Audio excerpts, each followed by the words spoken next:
Lodge, my lodge dey fall. See my lodge dey fall, guy. My television dey inside though. All my property dey inside this lodge. Oh. See as my lodge dey fall, bro. I swear. Look at the house that someone is paying for.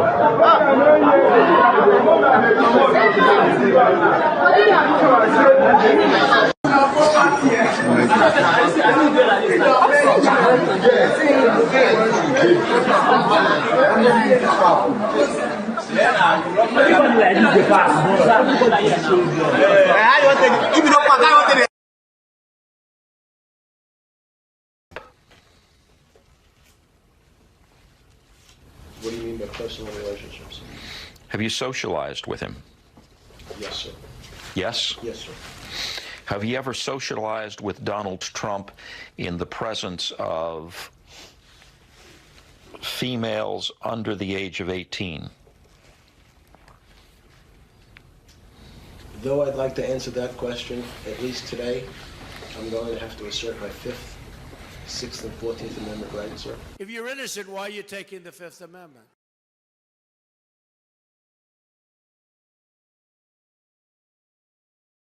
The United Republic of Rwanda, of Tanzania.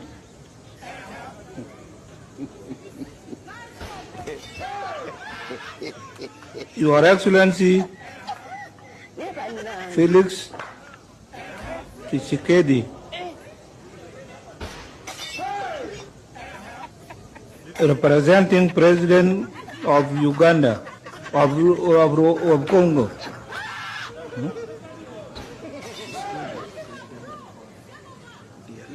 Mazima. She's scared. God have mercy upon us. Distinguished guests, the steps I have just mentioned above were affected by the challenges of peace implementation in my country. I sincerely appreciate the East African Community heads of state for waiving the arrears accrued to South Sudan during the 22nd Ordinary Summit. From now onwards, South Sudan commits to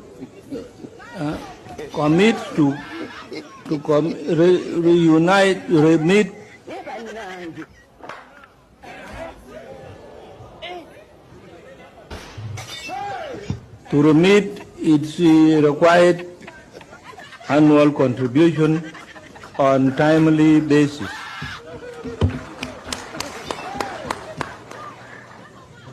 Thank you very much for your attention. And women would have to walk miles with jerry cans on their heads. Billions just vanish into the pockets of a corrupt elite. This is not governance. This is grand larceny.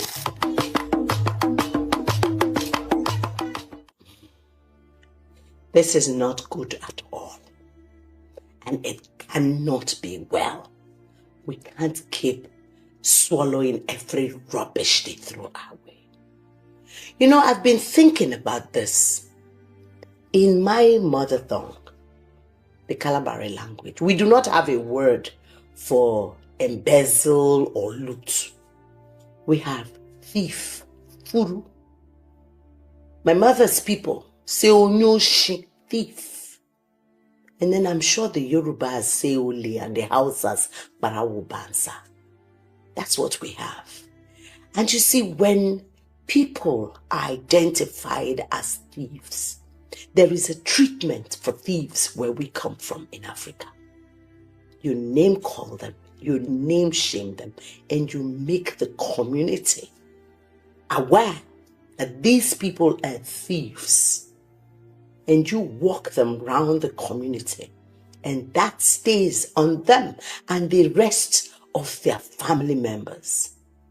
So today I'm very pained that we have found words to use to color thieves and make them look like they are important people.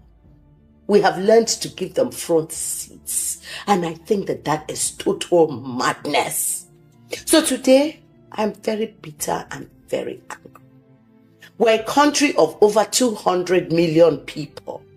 And then the people in offices, they are less than 1 million put together. So how can a minority group of people lord it over the majority of us, and all we do is keep quiet and act like we're helpless?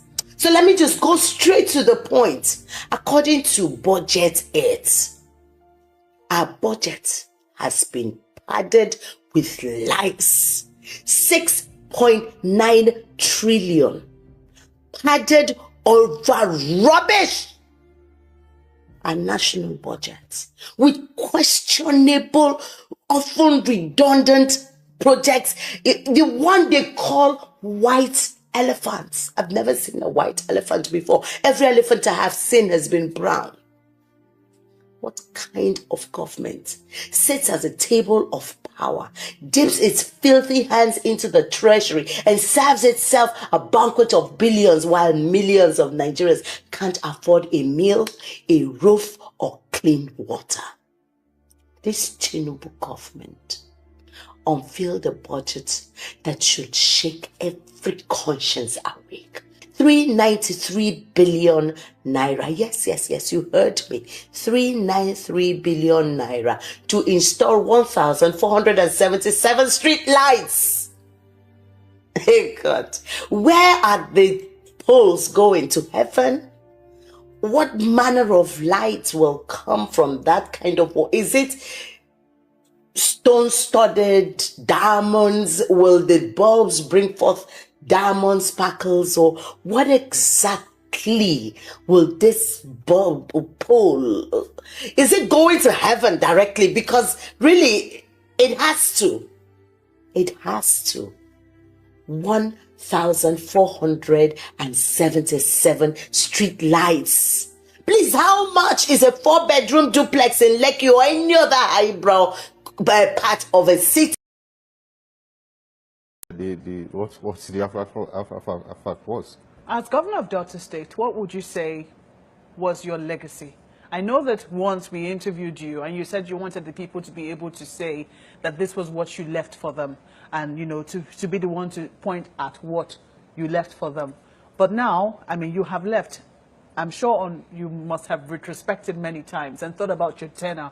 What would you say, with benefit of hindsight, was what you actually left for the people of Delta State? I left pregnant women who were unable to deliver in the hospital before, now able, at the time I left, able to deliver in the hospitals free of charge and have their babies alive. That's all? That is the most, but that's the one that touches me most. Because by the time I got to Delta State, by the time I took over, pregnant women did not have access to funds to be able to deliver in hospitals. And so many of them were going to traditional native doctors, and the children were dying.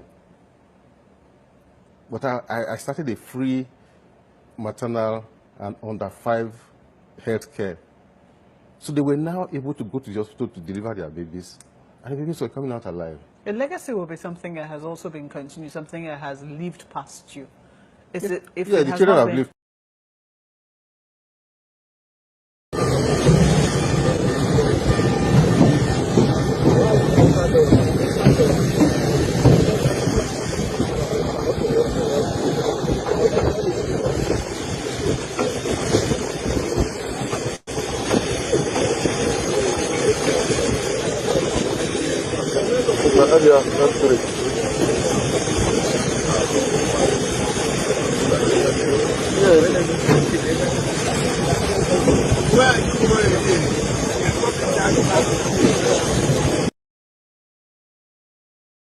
The public, Allah, they must hear. You can't stop me. Allah. All right. Out of 44 local governments that we have in Kano State, hear me well, only 10 of them are headed by Hausa people, but the rest of the 34 are headed by Fulani people. And guess what? There is no single local government in Kano State which the number of Fulani residing in that area outnumber that of Hausas. Not anyone, not even single one. Why? What led me to conduct this research is what happened recently in Dawakin local government, where a Fulani man, that is the one that is heading the local government as a chairman, sees some plot of lands from the indigenous Hausa people, giving it out to Fulanis. That is saying that those Hausa people are blocking the way for Fulani to pass. So because of that, he seized the land and give it out for Fulani to be grazing and doing all this kind of without compensation. What's this? This is injustice. This is injustice of a highest order. So we cannot keep quiet. We must say it, the truth.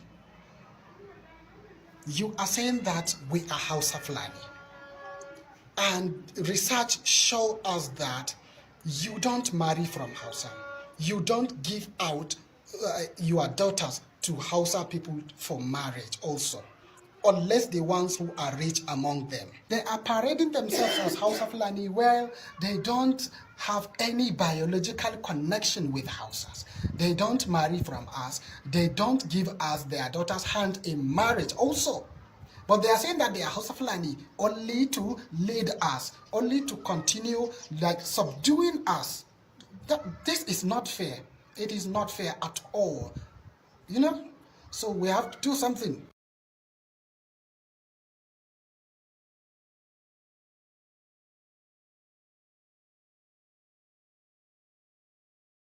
What you people are doing to President Donald Trump. Just because his name is on Jeffrey Epstein's file. I don't like it. You are making him lie needlessly, and speak carelessly. Trump, a math genius, is even forgetting his math and how percentages work. Watch the man. Drug prices have gone down for the first time in many years. The drug price is down, not 30 or 40%, which would be great, not 50 or 60. No, we're going to get them down 1,000%. Yes, at 1,000% drop in price, drug manufacturers will need to pay people to take their medications. This is not normal. What's going on is not normal. The one that pained me most is how you forced him, all of you, to release his perfect medical information to the public. Yeah, I was hot when I heard that Trump is suffering from something called chronic venous insufficiency. Damn! Of all the diseases, illnesses in the whole world to suffer from, he picked something chronic, something called insufficient. Can you imagine that? Does it mean that Trump, the most perfect human being ever made by God, had something insufficient in him? Trump, say Tufiagwa. Trump, say it shall not be your portion. Just say it, and you'll be okay. I refuse to believe anything is insufficient in Trump. Not in his head, not down his waist, or even the side of his hands. No, Trump is perfect. Trust me on this one. This boring Jeffrey Epstein's nonsense must go away, whether Obama likes it or not. He must go away. Trump didn't like that creep, and he kicked him out from his circle of friends. So, what's wrong? He kicked him out because he saw him grabbing young girls by the ears. Trump did nothing wrong, I swear. But the fake news media won't let it go. They will run out of ink, I guarantee you. And Trump will celebrate and visit Oslo and receive the Nobel Peace Prize in November. You watch. Just say that I told you. Don't worry. Trump will be the first person who is a convict. No, he won't be the first. He won't be the first. Forget it. The prize has been going to convicted people before and people who have friends who are felons. So chill, my fellow Mugu. Sorry. I mean, so me, MAGA. We have been looking for the deep state. And finally, we found him. And he's our leader. Nonsense.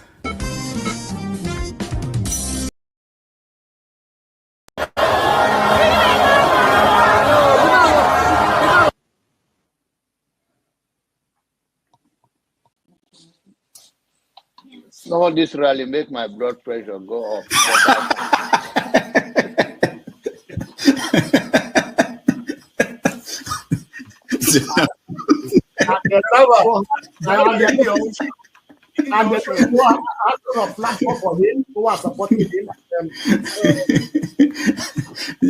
So you should get a filter sometimes, filter your thoughts before you say. I'll continue to take blood pressure medication Why are you getting high blood pressure, Jonava? Now, I'm not taking medication for myself. I'm taking it for people like some of you guys that after the February something, and then people like Soludo that is a good spoiler. I thank God for his life. He's working for my. And I am ready to die defending Nigeria in whatever way. When it is God's time for us to go, it is you no took more my going time to be to on the God. You are ready to defend Nigeria. I gave you my time. No, I'm coming. Alexi, hold on. You already started. What I'm saying, defending Nigerians is this. I gave him my time and he's using it to defend Nigeria. No, sorry. I'm sorry. I hope that Nigeria wins. I'm never going to wish any president evil so that I can say I told you so. No, I won't wish them evil. I hope. You see, I'm not praying. There's no point. I can't pray for Nigeria to be fine. I only hope that Nigeria wins and Nigerians win. Because if you choose a dodgy doctor who has a dodgy record, who has, all sort of accusations leveled against him, to say this doctor, we think he's done this, or this doctor, this surgeon, yes, he's a senior surgeon, he's the most whatever surgeon, but there are a lot of accusations leveled against him. If you choose him to operate on you, and you tell me to pray for you that it doesn't kill you surgery, what's the point? I can't pray. You might make it, you might not make it.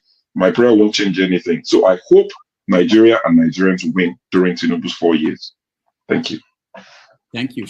Uncle, right? I have the right to address Showore the way I like. You don't know what Showore did to me. So learn to control your emotion, right? That's the only thing I'm going to tell you. But if you don't want to control your emotion and you insult me here, I'm going to insult you 100%. Okay. You understand? You cannot insult me on a normal ground. Fiscally, you can't insult me, right? I will treat you like a child. If you insult me physically, I will handle you like a child. I don't care your age. Do you understand? You are powerful over the camera, so you can say whatever you want to say, but you can't yet say it to me physically. You understand? I will handle you like a kid. I'm not joking. You understand? So learn to control your emotion. You understand? Okay. Please don't take him out. I also have a right to respond because he mentioned my name. There's no need to take him out. All you have to do is to meet them or something. And you're taking too long to manage them. Comment. Answer, what did you say? Comment. I know, but he mentioned my name, so I'm asking to respond to him. So when he gets your time, then you make up. No. He mentioned my name. If you want to make it rowdy, I will take you out. Take me out, you son of a bitch. Take me out. You think you're a big boy because you're moderating. Take him out, please. Hello, come on. Don't use such word now. Don't forget, that state is now an oil-producing state. So they now have derivation, if you are not aware. So if you want to speak for anybody, please do not defend a Kalata like a Yabelo. Please do not. Okay, let me respond to him. 1 second. Do not defend a Kalata like a Yabelo. Do not. All right, thank you, Mohammed. The people of that state. Can I respond to him? No. Then go to hell. Rudolph, go to hell. All right.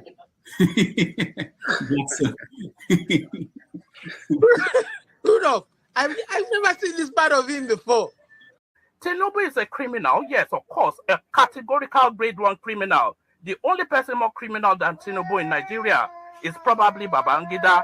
But he's a criminal, and is he fit for purpose? Absolutely not. Should Tinubu be the president of Nigeria? Categorical no. Is there a better option than him? That is subjective. So show me who he is.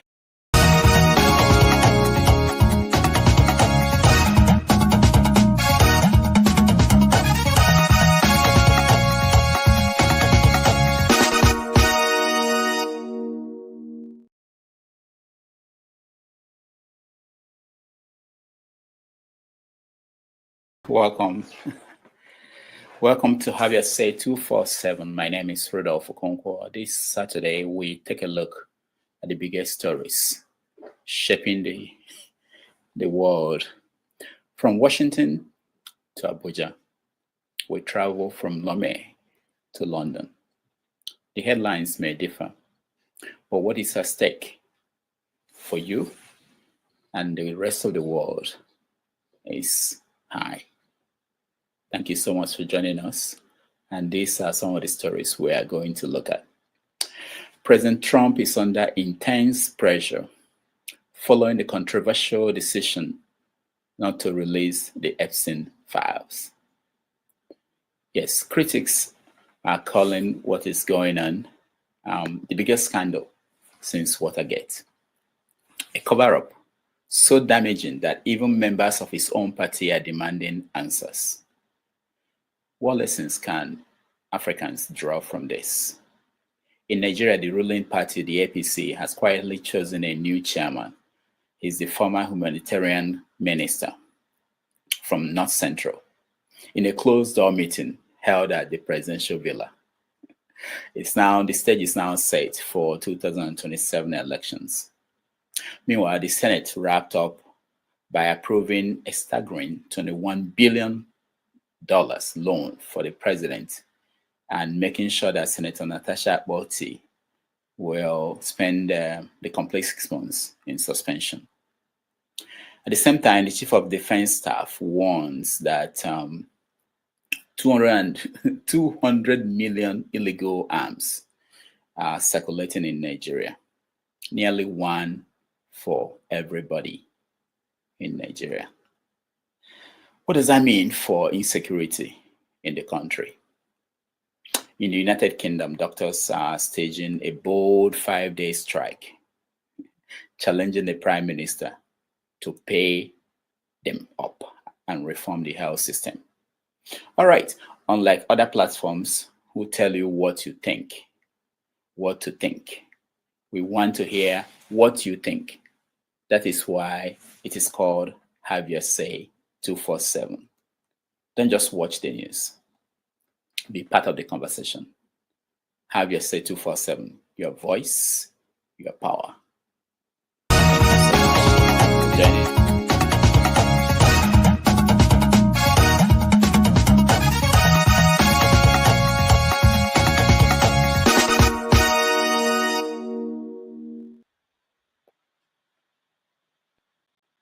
All right, welcome everybody. I'm having technical problems here. If you guys, hello, welcome. Welcome to Have Your Say 247. My name is Rudolph Okonkwo. This Saturday, we take a look at the biggest stories. Sorry guys, I'm having technical problems, but I'll get it under control. My computer is freezing. There is a delay. Thank you so much for joining us. KJ, welcome to the show. Thank you, Dr. Rudolph. Yeah, Mr. James, welcome to the show. Paul? Yeah. Thank you. Paul, welcome to the show. Thank you, and good morning. Yes.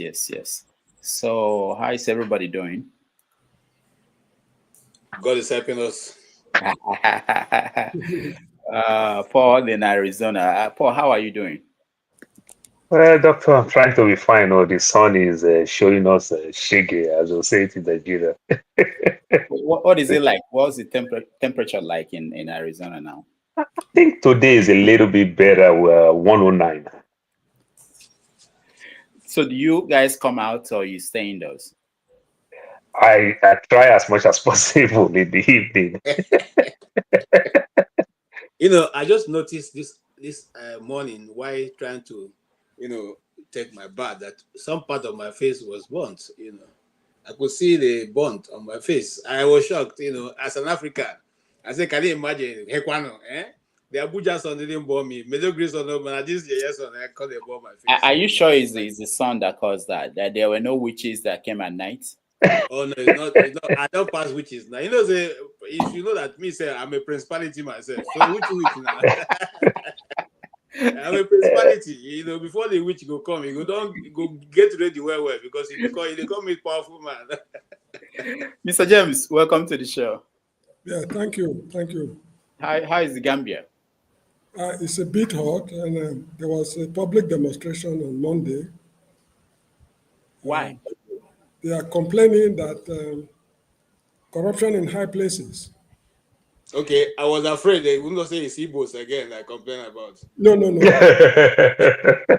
Corruption in high places, non-government, nonchalant attitude to the problems of the masses, and quite a lot of funny things. Didn't your president? I saw him in Nigeria. Wasn't he in Nigeria to visit the Buhari family? Yes, he was there. He was there. Yeah. I saw him. Guinea-Bissau is the only foreign president that came. One of them. Of them. Yeah. The other ones are Chad and Niger. That's all. Even Niger was. Repeat it again. I could not hear you. No, I said I thought I saw him in Nigeria. He went to visit the Buhari family. Well, yeah. Buhari did him some favors in 2016 during the push and pull over Jammeh must go. Buhari came here and unilaterally removed him from the country while Jammeh was still in power. And anyway, look, they know themselves. Let's talk about better things. Okay. Before we go to that, let me play a video. There's something you said, James, that reminded me of a Kenyan came out to explain why his generation are agitating. I don't know if that will resonate with why people in Gambia or even Nigerians. Let's just listen to the guy and then we'll come back to the conversation. Protesting. A message to President Ruto, Mr. President, let me be clear. Young people in Kenya, Gen Z, millennials, even those younger, are not on the streets because someone told them to go. They're protesting because they've opened their eyes. Since the early 2000s, we've been connected to the world. We saw how other governments work. We watched how infrastructure is built. We studied justice systems, public health care, education, and proper city planning. And not from textbooks, but from real life. We've traveled, we've studied abroad, we've walked on real roads with no potholes. We've used public transport that works. And then we came back to Kenya, and it was like walking into a trap from a bad mafia movie. You and your allies run government like a cartel. You hand out public money to MPs and CSs, not as service, but as control. You buy their loyalty. You own them. And when we rise up and say, Ruto must go, they panic. Because if you go, they go with you. This isn't just corruption. It's dead slavery at a national level. Your MPs can't speak. Your ministers can't act. They owe you. And now they serve you, not the people. But we are watching, Mr. President. You promised cost cutting, then bloated the travel budget. You said you'd cut government spending, then tripled it. You promised better health care, then killed hospital programs and maternity funds. You said no one would be left behind, then destroyed university funding and shut the door on thousands of students. You removed leaders with vision. You silenced voices that had a plan. You stopped programs that were working and brought back nothing but lies and slogans. We are not children. We are not stupid. We are the most educated, connected, and alert generation this country has ever had. We see the dust on our roads. We see the water taps that never run. We see the electricity blackouts and the silence that follows. We see police with guns who barely have training, threatening youth with degrees. And we see you, Mr. President, flying first class with your family as if the country is your personal business. You say you're angry? We were angry first. Your anger does not cancel our pain. Your fury does not fix our future. You are not our father, not our savior. You are an employee, hired by the people, paid by the people, to serve the people. And if you won't serve, we will remove you. This movement is not Railas, it's not Uhurus, it's not the church, it's not foreign funded. It is us, Kenyan youth, awake, united, and determined. We are not asking for revolution, we are demanding restoration. And if you won't listen, we will make you listen. Because we are not going to grow old in a country that has no future. We want our future now. Wow. Isn't that the same across Africa? Is that different? Look. This is what they do when they are looking for power. If you should put him there, it will even be worse than Ruto is complaining about. Remember Zimbabwe. When the whites were there, they denied the blacks education. But there are two systems of education. But when Mugabe came, he upgraded the black people education. In fact, all the educated Zimbabweans you are hearing of today, they were all trained by Robert Mugabe. These same educated people he trained did not let him know peace till he died. Here in the Gambia, Yahya Jammeh was in power. What did they not say about him? We had no university up to 1999. We had no television house in this country. Third roads in the country were less than 500 kilometers nationwide. We had 8 high schools in the whole country. But when Yahya Jammeh left, all these things were in place. We had only one hospital, Royal Victoria Hospital in Banjul. And quite a lot of things Jammeh did with his military tactics. But people rose up against him. The very graduates of the university he established took to the streets and demanded that Jammeh must go. And Jammeh left. What is happening today? They are all crying. So they are all politicians. They know each other. Don't mind them, because they don't know the root cause of the problem. The root cause of this problem is colonialism. Colonialism has not ended. When they are addressing the problems, they don't address the colonial aspect of it. So when they get there, things will dawn on them, and they know that it's a much bigger problem. We've not been able to, overthrow the colonial system. The governments we are running in Africa, they are all colonial administrations. The parliament they left is the parliament we are still operating. The executive is the same tactics. The laws are even worse, because if a man should steal a goat at Abakaleke today, when he's standing trial, they'll be quoting what Adam John did in London in 1832, where he stole a ship in Birmingham, or something like that. So the problem is hydra-headed. It's just, to me, it's making noise. So, Mr. James, I was just referring to the fact that in Ivory Coast, young people are demonstrating in different parts of Africa. And if you listen to them, essentially, they're talking about, there's something that probably changed that we haven't been able to understand very well.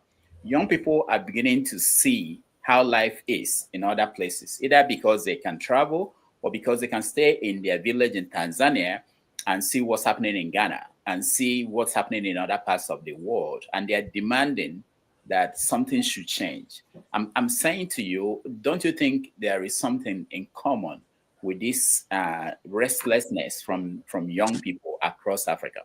Yes, there's something in common. They want better life. That is true. But the root cause of the problem, our politicians are not addressing. Even the youths do not understand. Even on this platform, how many people in the past have been hammering on colonialism and neo-colonial tactics when we are dealing with national issues? That aspect is complete. Is it not surprising, as I always say on this program, during the 2023 elections, Nigerian presidential candidates, they went to Chatham House in London to determine who should rule the country. And that is a colonial government. So there's more to we are seeing. So we should not be carried away by these sweet talks. It's a grammarian as far as I'm concerned, because he's not attacking the problem. Should I say adequately? He's not attacking the problem. He's going after this. I don't know how to put it, my man. Please, All right. This All right. we have a long way to go. We have so many rivers to cross. We've not crossed the rivers even to see the promised land, not even to enter. To even see the promised land, we have so many rivers to cross. All right. Thank you, yes. Mr. James. KJ. Can I come in a bit? I agree with Mr. James to a large extent. And, those of us who read, some of the writings of the old, you find out that this, what Mr. James is saying, has always, resonated with the people, the writings in Africa. We are able to, enumerate what is the problem or what we think we can do when we get into those positions. But when we get in, we become worse than the people who were there. An example is the one who is currently on the seat of Nigeria, who claimed to be a Democrat, a progressive, an agitator. In fact, who claimed to be one of the masterminds of Nadeko. Today, his government does not tell any of such stories. Rather, it is even worse than the military government we have in Nigeria. But you can also look at what the man has said, and what we all probably will accept is the reason why this new awakening is coming to Africa vis-a-vis, what the Kenyan guy have said. The internet have made it easy for us to access live in other nations. See them, whether they are just fiction that the people who are the creators are putting, or their real life situation. We can assess such lifestyle and see how development is run in other nations. If you look example of electricity, we have been told that something that cannot be done in Nigeria. You see that Ethiopia and rest of the African countries are developing electricity within 2-3 years, and that can supply their nation. And then you wonder why that cannot be done in our own nation. So the internet is playing a very big role in what we see. Then the desire for a shift. You can't continue to say one thing and remain there. There's a desire in the heart of young people. Like every one of us, if you check, when we were growing up, we had a vision for Nigeria, where the nation was taking us.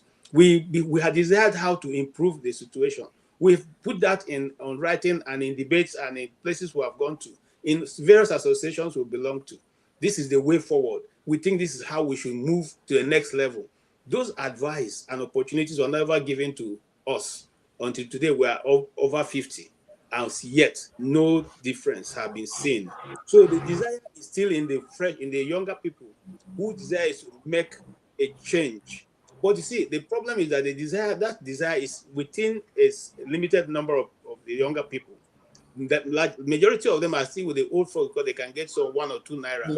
Consequently, continue to cause problem in the development of or the scheme of things. Then the people, also the young people, if you are like me, they are all fed up. Majority of them are fed up.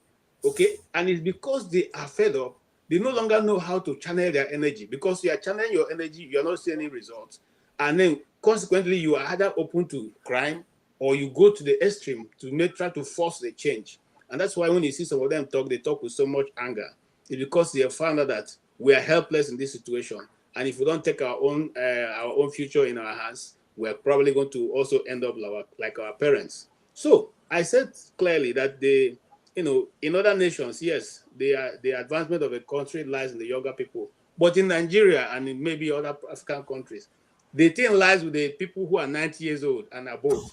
In fact, if you have not come to the age of 70, don't think you can contribute to national development in your country, because as long as you're less than 70, they don't consider you to have any form of issue that can make a difference. Consequently, people protect themselves. And so, yes, he may have been able to put some good sounding words together, but if you put him there tomorrow, I fear if he can make a difference. Thank you. All right, thank you. Before we continue, I see you. Ike, thank you so much for joining us. Let me play a video in terms of just to point out some of the things in the news that we probably didn't mention. Laje Road will now be called King Sunny Ade Road.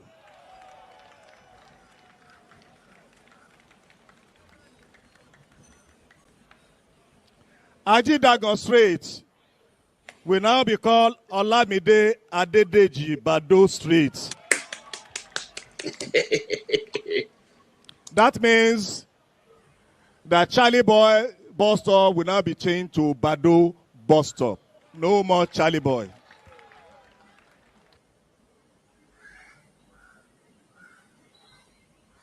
All right. So we've been hearing about changing of street names in Lagos. And development has gone to Nigeria. it's one of those things that I think we need to look into that. I give you guys opportunities to, if there's anything major in the news that I didn't mention, that we just mentioned, even if we don't get to discuss it, people might need to know. Let me start with you, Ike. Welcome to the show.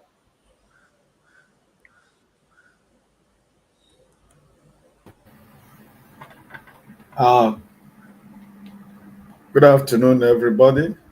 Good morning, good evening. Happy to be here again today. Brother James, Brother Paul, and Brother KJ, I salute.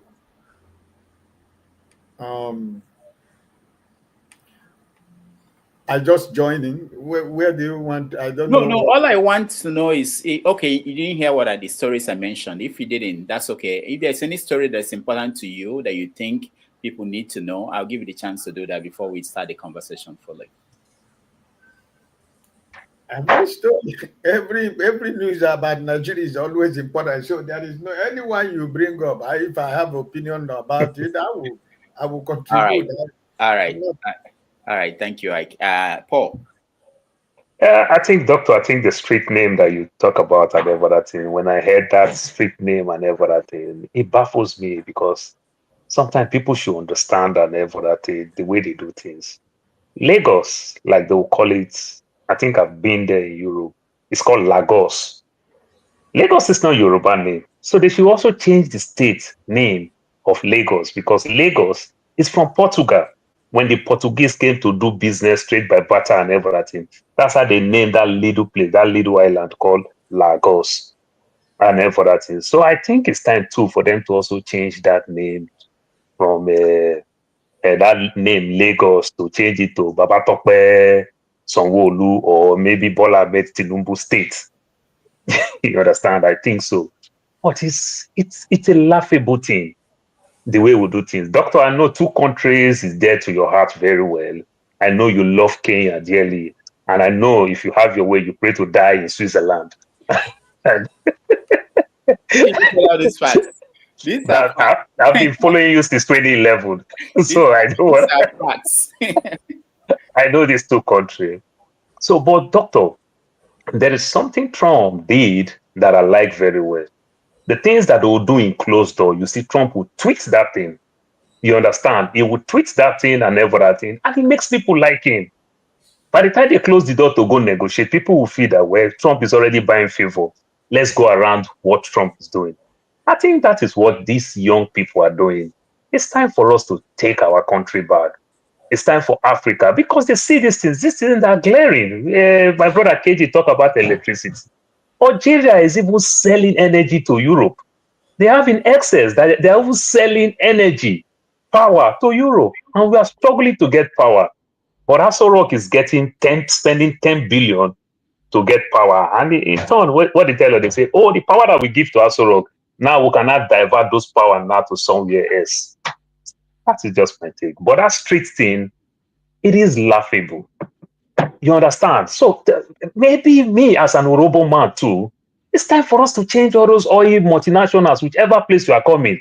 Some oil will be Urobo deep stream, Ijo deep stream. You understand? Kalabari deep stream. You understand? And then for that, what are we doing in this country? They will stop to call the name meat. We'll call the name Hausa Suya. I don't understand. These things don't bring development. This thing is changing us. Doctor, I was born, raised in Lagos all my life. I know the big rivalry, the banter, as they'll call it today, with the Yorubas and the Igbos. The Igbo will call the Yoruba, the Yoruba will say, Momi. These are the joke. The Igbos people will cause the Yoruba, they don't eat good meat, they eat only pama. Today, that pomo is expensive than beef. Now, all of us now, we don't want to die. Nobody want to eat red meat any longer. We eat the same thing. The Yoruba complain in Lagos to eat good amala. They need to leave Lagos because Igbo man bring business in that amala. A Yoruba man cannot see himself to spend 15, 20,000 to eat a plate of amala. But when Igbo man started eating amala, the Yoruba people, they drive the other Yoruba customer. They say, go, a lot of people, you don't want to pay. They sell this thing. Now Igbo man started eating amala. It's very expensive. It become good business. The Yoruba woman who is selling amala now don't even want to sell for Yoruba because the Yoruba man, what did you make here that you will say this amount? But the Igbo man is enjoying anything. These are the things that we fight one another. But remember, doctor, what make culture? It's three major things. Our tongue, our language, our food, and our clothes. If the Igbo dominate the area, they bear that thing. You go places like Lawansin, what we call Calabar people dominate that area. Part of Ajigule, you see Igbo people dominate one side. You see Yoruba dominate another side. You see the Ijaw people dominate. That's how they spread. When they developed all these places, name all these places, the Igbo name, the Akwa Ibom name, the Urobo name, the Hausa, even in Ajigule, they have what they call the Hausa line. The Hausa, in Agege, Alabarago, that's how Lagos is. These people have lived there for donkey years. They developed this place. Somebody just stand up that don't even understand how Lagos come about. Just say, no, we feel cheated because of Lagos was former federal capital. Lagos was a territory on its own. It was former federal capital where everybody lived there, like the way Abuja is today. And everything, why they are doing it, they are changing the name to Bola Tinubu Center, whatever. Is Bola Tinubu from the north? Why are we doing all these things? These are my take for now. All right, thank you. Mr. James. Sorry. I was thinking we were going to talk about it later, but I Yes, didn't know. we're not talking about it yet. Not yet. I don't want us to go. We have to start gradually from one topic to the other. You just mentioned built on what I mentioned. Mr. James, anything you wanted to mention? Any story that is important that we're missing? No. All right, KJ. Before we start the conversation. No, sir. Go ahead. All right. So Yes, KJ has nothing, and let's leave the Trump issue for later. I don't see the MAGA people here, so that they can. I want it to be complete conversation from all angles. Let's start with what's going on in Nigeria. So the Senate, they went on vacation, 2 months vacation. They'll be back in September, just like the House in America here. Went on vacation for 2 months. But before they left, they passed $21 billion in loans, approved it for the president to build infrastructure. And they also made sure that Natasha will be out for complete 6 months, because by the time they come back, it will be close to that 6 months that suspension that they gave to her. So let's talk about where we are in the political scene in Nigeria, especially as we approach 2027. Let me start with you, Ike, since you didn't get a chance to weigh in details the last time. Where are we? You mean put these things together. We want to join everything together. The Senate, the loan, approval of the loan, the new chairman of APC, because it's interesting, they picked the new chairman from North Central, and also they had that meeting in Aso Rock. Just think about this. The Republican Party went to the White House to have a meeting where they will elect their new chairman of the party. But that's what is common in Nigeria, and people don't see it as anything, mixing things that shouldn't be mixed, running the country and running your political party. But anyway, they elected the former humanitarian minister as the chairman of the party from the North Central, making room for Tinubu to either continue with Shetima or go in a different direction, which is, he could go to the North West in that case. But Kwankwaso doesn't look like somebody now who is going to be deputy to Tinubu. So, your take. Well, let me start with the National Assembly. I think we should know. I mean, it's something that is. I see what the National Assembly is all about is an institution of distraction. You know, when they want to distract Nigerians from their, from the other illegality and the criminalities, they will do one thing and go on break, right? So first of all, I am one of those people who believe that we don't have a National Assembly. So I don't care what they do, because they are Department of the Executive. So it doesn't change anything if I begin to knock my head on the wall from now to the next 20 years. It's not going to change. So we don't have a National Assembly. We don't have a division of labor and power in Nigeria. There is no legislative arm. There is no judicial arm of government. There is no executive arm of government in Nigeria. And I'm one of those people who believe that this government is an illegitimate government. It doesn't have any credibility. It has nothing to show for 2 years. But what they have shown for 2 years is to make sure that they destroy every remaining fabric of Nigeria, divide us into so many million parts, and we become enemy to each other. This is what this government is all about. Because from day one, these 2 years, there has not been any government working. It has always been campaign for 2027. So the National Assembly is a disgrace, and I do not have any respect for anybody that is in the National Assembly. I don't care which party you represent, Now that they have decided to turn the National Assembly into 2/3 majority, APC now can do anything they want at the Senate. I think it's the same thing at the House of Representatives. So we can wake up tomorrow morning and they decide that on your mandate we shall sing, it shall become the national anthem of Nigeria. They take it to the Senate and it will pass because they have the majority vote. So on your mandate we shall sing will become the national anthem of Nigeria, which has become the national anthem already. Because everywhere everywhere they go, they're supposed to sing the national anthem. They will sing, "On your mandate, we shall die." So we don't have a country anymore. So on that part of National Assembly, my brother, I do not have any respect or regard for what they do because they don't represent any of us here. If you say they represent you, maybe you try to make me to understand how any of them represent you. On the issue of APC taking their next meeting to Asorok, it's not the first time, Dr. Damage. This is not the first time. It's to tell you that we don't have a country. It's to tell you that every Nigerian is on chain. That they have chained Nigeria. Nigeria is in chain because nobody see it as something that is wrong. That the political party will take their convention or their whatever meeting to the seat of power just because for the fact that you are controlling the federal government. Then Asorok has become your national party headquarters, right?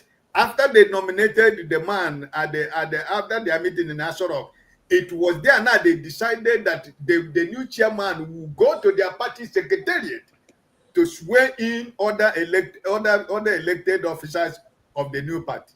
So it's to tell you that we're on chain, my brother. It is not the first time. All their meeting, all ABC meeting that Bola Tinubu has attended has always been at their sorrow. So is it new to Nigeria? No, it is what it is. So on the issue of the new chairman, I was made to know that he was former chairman of Independent National Electoral Commission, either in Benue State, and he has worked in INEC for almost 5 to 7 years. So what does he tell you?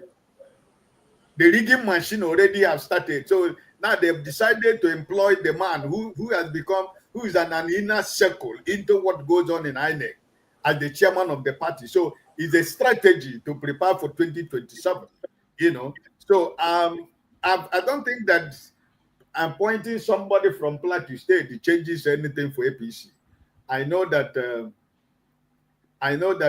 2027 is between Nigeria and APC. It doesn't matter what they change. It doesn't matter who becomes the chairman of APC. He's not the chairman of APC. He is just there. And whatever the man in Bodilon says is what he's going to do. He doesn't have any power. He doesn't have any control of anything. It is the decision that is made. After all, the former chairman, we were told it was because of health reasons that he resigned. But before 1 week, he was appointed the managing director of 110. I don't know what is it. Is it one of the airlines? Authority. Chairman farm. Okay, he was appointed managing director. So, yeah. I mean, who are we deceiving? I mean, who are we deceiving? I mean, who are we deceiving? You know, so my brother, it is what it is, right?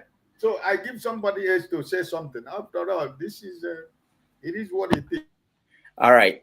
Thank you so much. The flagship, welcome to the show. It's been a while. Thank you. Good afternoon, gentlemen, and good afternoon, everyone. How are we all doing? Good, good. It's nice to see you again. Thank you. Good to be back. Yeah. Okay. You don't have to weigh in on each piece of the pie in terms of the stories I put together in Nigeria. You can weigh in on any of them. You know, the Senate going on recess, approving $21 billion for the president, electing a new APC chairman right there in Aso Rock. Think any part you can pick up any. Well, thank you, Rudolph.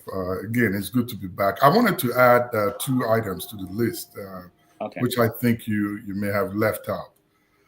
But before I do that, I want to go back to that video that you played of that Kenyan gentleman that spoke. In my opinion, I think it was great. That's the voice that every African youth should be heralding right now as we speak. I think it was well put together. It was clear, and the message is audible and loud enough that if we all sing the same song and speak the same words, would resonate loudly in the ears of all African leaders. And I disagree with the opinion that, again, and I respect it, Mr. James and everybody else who think otherwise. I think KJ2 expressed his opinion. I respect those opinions, but I don't think that if this generation that's behind us come in, that they will do different from what we expect, which is to help us to recourse ourselves, Africa, to where we need to be. There are key 3 areas that I picked out of that guy's speech: education, exposure, and awareness of what's going on in the country. And they are letting their government know that, look, we know what you are doing. We are well educated. We have gone abroad, overseas to the Western world, where your masters are, to see how things are done there. And we are back to take our country back, because we're not going to let it sink and eat the remnants that you leave behind. So I think it's a very well thought out message. We all need to pick it. And I'm hoping that we in Nigeria and the rest of Africa that is suffering this oppression by their leaders should toe the same line. Now, having said that, one key news that I heard this week is the purchase of, is it MultiChoice and Glow, one of those, the multimedia industry, the 2 major ones in Nigeria, has been purchased by a French company. The name, I'm not it's Canal Plus. Yes. So it's a big red flag, in my opinion. I think we're gradually aligning with the French, and Shaguri is a name that comes up a lot when anything about Nigeria and the French is discussed, and things are moving down that way. The president of Nigeria is always in France. Allegedly, from what I've gathered, there are French military boots on the ground in Borno State or somewhere around there. And a lot of things are going on which are unchecked, which we, the Nigerian people, our leaders or politicians, are not really looking deep into. And every one of these are connected to the French folks. So that's something, in my opinion, that's very disturbing. I think Paul was mentioning something about Nigeria not having power, and we are supplying gas to the rest of the world, which is true. There's a line running from Forcados down south in Warri, It's going to run all the way to Europe, and will be providing gas for them, which they anticipate using the power themselves come 2030 if nothing is done. That's very concerning. So this unholy alliance with the French folks is disturbing to me, and I think we really need to talk about it and bring that to the front burner of our conversations. Lastly, Akpabio, I think, is really, really riding the horse of power in Nigeria, and he's wielding it in his way, making the Senate go off on a 2-month recess now that Senator, what's her name? Natasha. Has been asked to go back, or she's trying to come back to the Senate, and they did everything to stop her. And I learned also yesterday that she was trying to go to London with her husband to attend her stepson's graduation and was stopped at the airport by Nigerian immigration. They seized her passport for a minute, saying that there is an order from above and she's been put on a flight risk. That one was very surprising to me, that she's being put on a flight risk by whom? We don't know, but I'm hoping that it was cleared, or she was cleared and she was able to leave. I've not gotten the update on that yet. So these two, I think, are kind of key. Akpabio's rampage in the Senate and his, for lack of a better word, choice of words and his action, the upper chambers is very unbecoming and is leading to a lot of catastrophe in terms of how we are presented out there in the world. And I think he has joined, lastly, Governor Hope Uzodinma of Imo State to bring forth the obituary of Tinubu before his time, when they both mentioned how well Tinubu was buried and how Nigeria handled his funeral and so on. These careless statements and cluelessness, I think it's not showing good of who we are, and it's affecting everybody out there, including those of us in the diaspora. I'll end there for now. Thanks again. All right, thank you, the flagship. Let's hear from Paul. Doctor, it's kind of funny the way sometimes if we're not being careful the way we do things in Nigeria. The way we single-handedly sometimes we just create monster out of people, we make people become this monster that they never thought to be. The kind of thing they are doing to Senator Natasha right now and everything. If you think about it now, if the CIA negotiates with that woman easily can be a CIA agent. You understand? Yes. Yes. She's going to look for power. If you threaten, then somebody will threaten on the other side. Then she will become an insider to be feeding the government what is going on. These are the things that will create Boko Haram with Salisu Buhari. If you could remember, little things like this. I don't know why we like power so much in that part of the world. I don't understand. I don't understand. Look, the Akpabio thing, the way they are doing with the Senate and everything. They keep borrowing money because we are still eligible to borrow money. Doctor, I'm not saying it from a place of pride. I have over hundreds of thousands on my credit card. Of course, if I said so, it's still not my money. You understand? Some people cannot even get $1,000. They go to squander that money. It's not my money. That's how it is. You must learn to understand it's other people's own. The power you are there, it is the state that bestowed that power in you. And you must respect the state. You must respect the constitution. But we abuse all these things. I'm watching Instagram 2 days ago. I saw some Nigerians that the Chinese people took to Central Africa to go mine, for mining and every other thing. See, China used this same mining to negotiate their deals with America when America threatened their students and all the tariff thing. They stopped selling their rail health to America, and America so much need it. That's how they negotiate. And this rail health that we're talking about, good percentage of them, they're all coming from Africa. That the Chinese is buying everywhere. You understand? And stockpile all these things to cut deals. But we have so many things that we can cut deals, but we can't do anything with it. Oh, we just look for the West, borrow us money or dash us money. Either of both. We are not creative. We can't even think very well. And it beats my heart when Mr. James said that thing that he said and everything. You see, Mr. James, I respect you so much. I hope to grow someday to be like you. But on this one, I think, like the America will say, no matter how you did your best, when it's time for you to take a bath, just take a bath for somebody else to work and everything. If a leader fail, let's not look the past, even when the past also fail in their own right. You understand? If the current one come, if he fail, go. One Senate president that I respect so much was Ken Nnamani. He's the one that stopped third term when Obasanjo is clamoring for third term. And Obasanjo was using the deputy Senate president named Ibrahim Mantu. But Ken Nnamani stopped it and understand the power of Obasanjo. He didn't even contest again for the next term. He already know that he's going to lose. But that thing that he achieved is what is keeping Nigeria today, that make Obasanjo didn't go for third term, that make Buhari didn't go for third term, that make maybe Tinubu too will not even think of something like that. You understand? Because they stand their ground. But when you look at Akpabio, I can't even call Akpabio an appointee of Tinubu. Akpabio just look like a spokesman of Tinubu. You know, it's so alarming. The way Lawan started, we blame Lawan in front of Akpabio. Then Akpabio come, he's doing the same thing.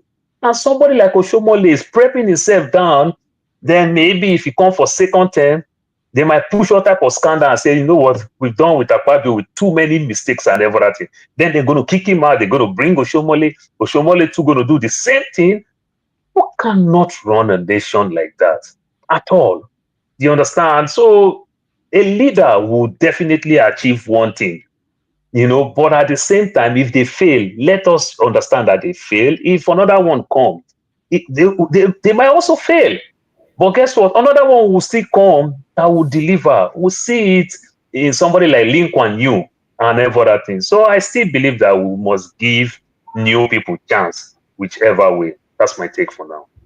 All right, thank you, Paul. I just want to point out, Paul, if you remember the U.S. diplomatic cables, the names that were mentioned there, they were people like El Rufai, Nuhu Ribadu. They were the ones talking to the U.S.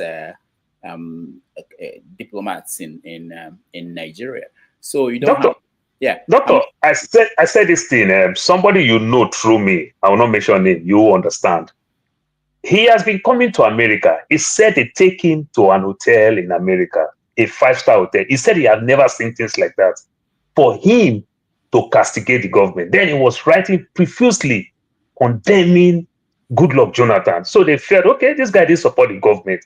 And they want to feed him with all type of information and equally give him all type of power and also threaten on behalf of him behind the scenes. So he can talk, he can do anything and nothing will happen. He said at the end of the day, I still love my nation. I will never do this. Yeah, I'm not saying that they don't do that. I'm saying that it's actually very easy for them to recruit people. People will come for coffee to show off and then give information freely to the Americans. I don't think they need to bribe anybody in Nigeria. Just invite them to a party. They will go there. But doctor, that lady has suffered enough. And that lady can just change now. And everything. Tomorrow we'll say, oh, look at Senator Natasha used to be a good person. But when she understands that I don't need the power from the people, I need the power from this other side, and nobody can touch me, then she will start doing anything stupid. That's my fear. Paul, let me tell you, when we used to be in Abuja, the privilege comes from being invited for the American Embassy, July 4th party, and end of year. So if you are who is who and you're not in that party, you are looked at as a small fry. Okay, so these are the things they use. They don't even need to, just like Rudolph said, they don't need to give you any of these things. They will invite you there, you feel privileged, you feel better than the rest, and give out everything they want to you know, for you to say, you know. So that's why it goes. All right, Righteous Man, welcome to the show. I don't remember where you're from in Nigeria, Righteous Man, but I saw the senator representing Abia State, Ojizo Kalo in London, coming out from a restaurant. I wish I thought about it. I would have shown the picture coming out from a restaurant in the UK. All our senators, they are all over the world. They run out and they are going to enjoy their token, the money that Yeah. So how are you? You are left in Nigeria. Are you not going on vacation like you're a senator and every other person? Righteous man. Dr. Rudolph, when you were in Nigeria and you were being hosted by several media, I was listening to you and I tried to put a call across to also remind you that you should play it cool. But your host was not ready. Maybe she knew what I was going to say, so she was avoiding my call. You are welcome back to your base. You chopped our corn here and enjoyed the ube. It's a nice thing always being at home, you know. Some of the members of this panel have been home recently, and some of them I met with crews, with their family members and the rest. It was really a good outing, you know. It's one of the things I'm appreciating and thanking you for this platform. Made new friends, know new people, you know. We're not ghosts, we're existing, we're living, you know, that kind of thing. So I really appreciate your platform. I don't know.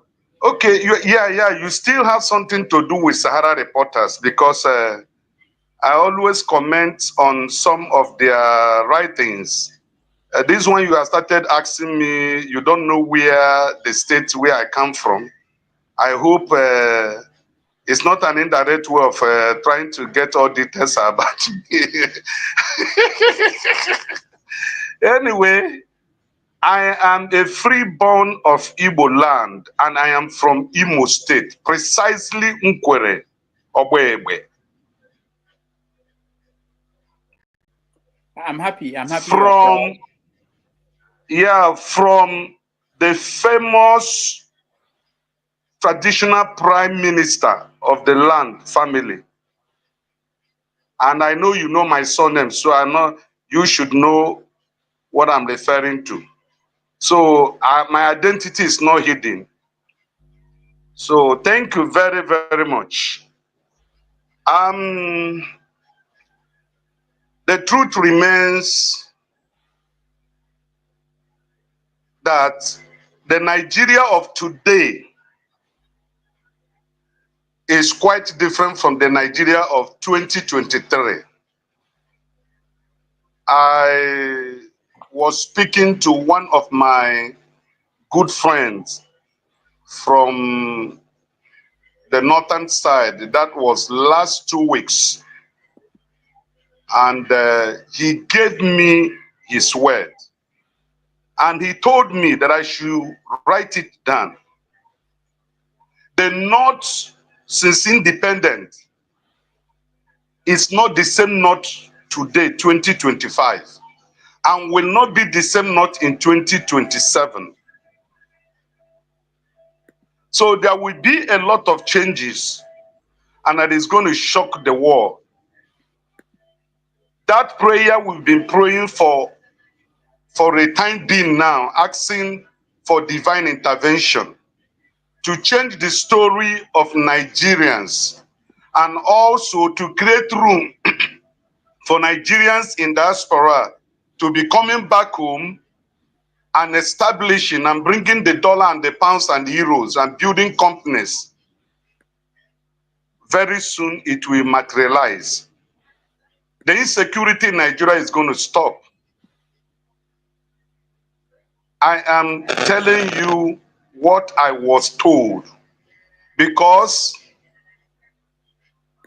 it has come to the realization of people who were seeing the Igbos as the problem of Nigeria to discover that of a truth, Igbos are not actually the betrayers or the problem of Nigeria, politically, militarily, and economically. And a decision has been taken as regard to that. So whatever you see that is happening today, every write-up, whatever that those agents that are paid are saying against a certain individual, in order to blackmail him and make him look stupid are all efforts in futility. It's not going to achieve their aim because a decision has been taken. So 2027 general election will not be 2023. It doesn't matter what instruments the APC will put in place. It doesn't matter who is going to be the INEC chairman. The Nigerian people and the core North have agreed that Nigeria must change and will change in 2027. Thank you very much. All right, thank you, Righteous Man. Before we continue, I actually have questions for you. But before we continue, you mentioned people meeting because they met at this platform. Let me show you guys some pictures. I didn't get permission from them, but they don't have any. They can't do anything to me, as far as I know. This is Tope. Most of you know her. She's one of the moderators. She met with John Abba and is that not Ovie? That's Ovie. Somewhere in where did they meet? I forgot. Dallas, I believe. Yeah. So it's always good to meet people beyond here, what we do on the platform here. And I'm happy that a lot of people are meeting that way. Tope didn't give me permission, but I know she will be okay with that. That was in Dallas. So they met in Dallas sometime last week. So, Righteous Man, I couldn't look for you because my stay in Lagos was very brief. It was just a day. I didn't leave the hotel where I was. So, but next time we will try to catch up. Okay, who is next? I totally forgot. I think KJ or KJ. So, what's the question? Oh, for you, Mr. James. Mr. James. I'll come back to that because it will take us far away. I wanted you to tell us, you were saying that there was a meeting and some people had a meeting and it's been agreed by some people, and you didn't mention names, so I wanted you to tell us more and that kind of thing. But let's hear from James and then KJ. James. Yeah, thank you. I'm sure you are hearing me. Yes. Actually, I don't even know where to start because the problems of Nigeria are so complicated. Left to me, there's no need for the 2027 elections. We should fix the country. That has been my wish since 2022, before the last general election. We should fix the country and know precisely where we are going because we know where we are coming from. There's no need for the 2027 election. Because what is happening now in the Christian Bible, I think in 1 Corinthians chapter 15, verse 32, says, let us eat and drink today, for tomorrow we shall die. That is what is the philosophy of those in power today, because they know anything can happen. I think it's 1 Corinthians chapter 15, verse 32 or so. Let's eat and drink today, for tomorrow we shall die. They are borrowing all the money in the world, selling all the crude oil in advance, piling us. Anything can happen in Nigeria. So that's all I have to say. Thank you very much. Yeah, I see that KJ was laughing. Righteous Man, the people who read the Bible, they were laughing. Maybe they thought that you interpreted it. But no. You see, the Bible is a piece of literature. Just like I quote William Shakespeare, Chinua Achebe, Wole Soyinka. That's how I also quote the Bible. The Bible was written by reasonable men. God did not inspire anybody to write anything. Okay. Thank you, James. Now, hold on. KJ, hold on. I want you to, maybe you can explain this, because watching the way Buhari, I don't want us to go off topic so far. The way Buhari was buried, he died, buried immediately, and not that if they keep you for 1 month or 2 months, something will change. But the way it happened, wouldn't that make all these politicians think, you know what? Maybe I should steal more money because one day and spend it and do whatever I need to do, live my life, because tomorrow is not guaranteed. I might be in the ground tomorrow. No, don't be surprised.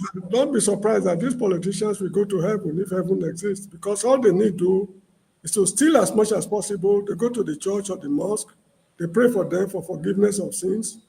And once your sins are forgiven, the way to heaven is open. So that's just it. All right. Yeah, that's just it. Okay. Without going far from the topic, KJ, I'll give you 1 minute to respond. Oh, no, I have not responded, so I don't know why I give me 1 minute. Oh, okay. No, I thought you wanted to say something about James. Otherwise, I'll come to you. No, all right, let's give you the chance to speak. You can add. Yes, I think that will help me more. Yeah. All right, go ahead. Mr. James, that's in your own opinion. The Bible is not an inspiration. It's just somebody's account. That would be more like it. Like I said, you are free to believe what you want to believe, but you cannot now force me to believe what you also believe. So I take it that you are saying, in your opinion, that is what the Bible says. We were laughing because it's easy to pick out those things and quote them because it may not necessarily be referring to what the scripture or the person who was writing is referring to. But I like the way you picked it and gave an example. But man do not learn. If men were learning from history, we'll probably be not where we are today. So we don't learn from our past, especially for us who are Nigerians. You see, you asked a very pertinent question with the politicians who were there. In fact, Bola Tinubu was sitting there and looking at him. Did he leave that place with a changed heart? The question is no. They don't ever think that they will come to that position where they see, what was going on there. So he left that place, and the next time he addressed people, which is the one we're talking about now, where they now have moved Aso Rock as the place for the meeting of political parties.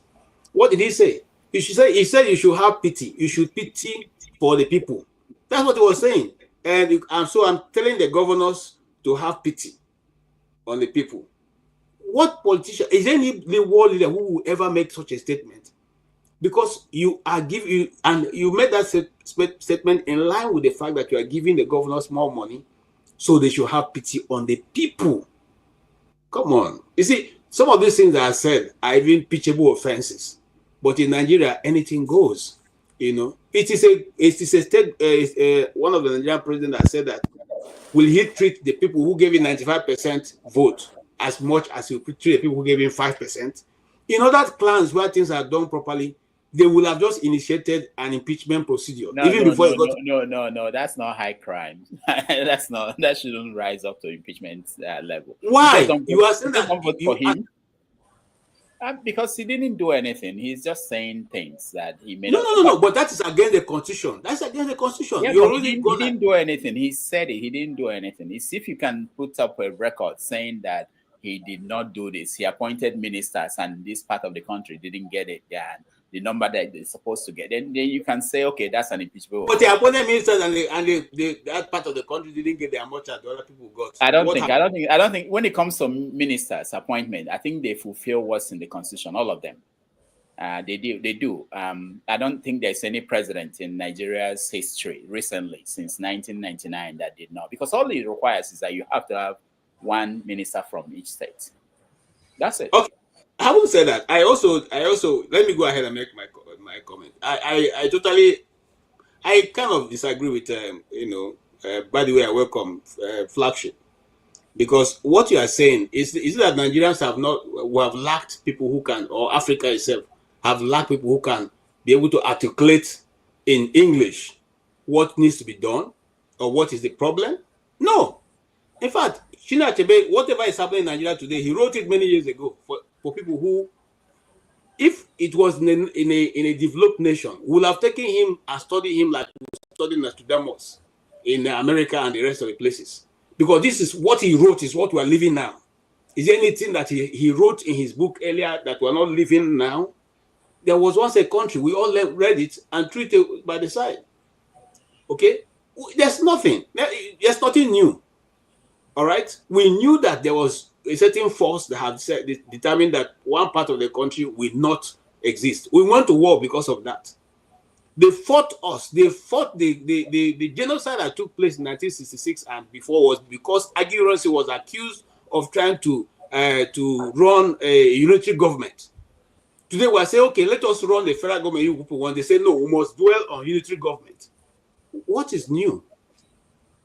Except, of course, anybody who does not bother to look through the history of time, you will not see this thing. But They've always been there. Now, those who are also complaining or thinking that, like Righteous Man was saying, that what the North is saying, we have heard that. As a small child, I met with J.S. Saka. I don't know if you understand what I'm saying. God graced me while I was living in the North. I met almost all the political leaders, and as a child, I heard some of their arguments. The North, the Middle Belt was fighting the North all through, but eventually returned back to the North, even though the political leaders at that time took a decision that we are no longer going to stand for this nonsense. You are calling us North, but when it gets to resources, you say we are Middle Belt. We are no longer North. We have heard it before. They come out and say, oh no, Polongu, Slomola, you guys are going to, in fact, these are the cross of the people who are going to change the political scene. It never happened. It has always continuously to be Plateau State alone that votes for NPP, okay, that remains a little bit positive. But even today, you see that it has been taken where they are going backwards, back to the Arewa fold. Remember that Arewa continuously to be Arewa. Look, let us trace back. 2 days ago, Kwankwaso was saying, I am speaking on behalf of the North. They are never, it is only when me or KJ come and speak now, they say I'm tribalistic. But when they make that I am speaking on behalf of the North, they are not tribal. And even those of us in the East and in the South, we join them to say, hey, you people are too tribalistic. We will fight each other. They can fight me from that. Paul sitting here now can fight me for owning an oil well, but you will not fight Musa from Sokoto, who owns an oil well, and oppress it. Okay? See, so this is what's going on. Look, the change of name. I thought they would also change the name of Nigeria because it didn't come from us. But you can see what is going on. We have reduced it to a minute level where you are going to change the name. You are changing Charlie Boy's name. If Charlie Boy is more popular than the whole of that area, you are changing his name. Okay, at least he made his mark when he wanted to make his mark. Now you are removing his name, removing all the names that belong to certain people of certain portion of Nigeria and renaming it. The next thing you are going to declare is the same indigenization we have seen before. All the land that has been bought by non-indigens will be taken away. So why are we complaining then? Donald Trump should deport all of us. Why are we complaining? Okay? Because it's the same thing we are doing to our own people in our own land. You are saying you don't belong here. Okay? Anyway, I don't want to be everywhere. I just want to say something which for me, politically, I'm thinking that that's where we're going. I don't want anybody to be carried away by the fact that the North is speaking different language and saying those things. They have always said it. Every political time when we have a strong man that is so powerful and may make a difference, they come up with all this different, what do you call them, divisions and groups that are saying, look, it's until they get you to a corner and they are now able to identify where Obi stands, then that is when we start seeing what is going to come.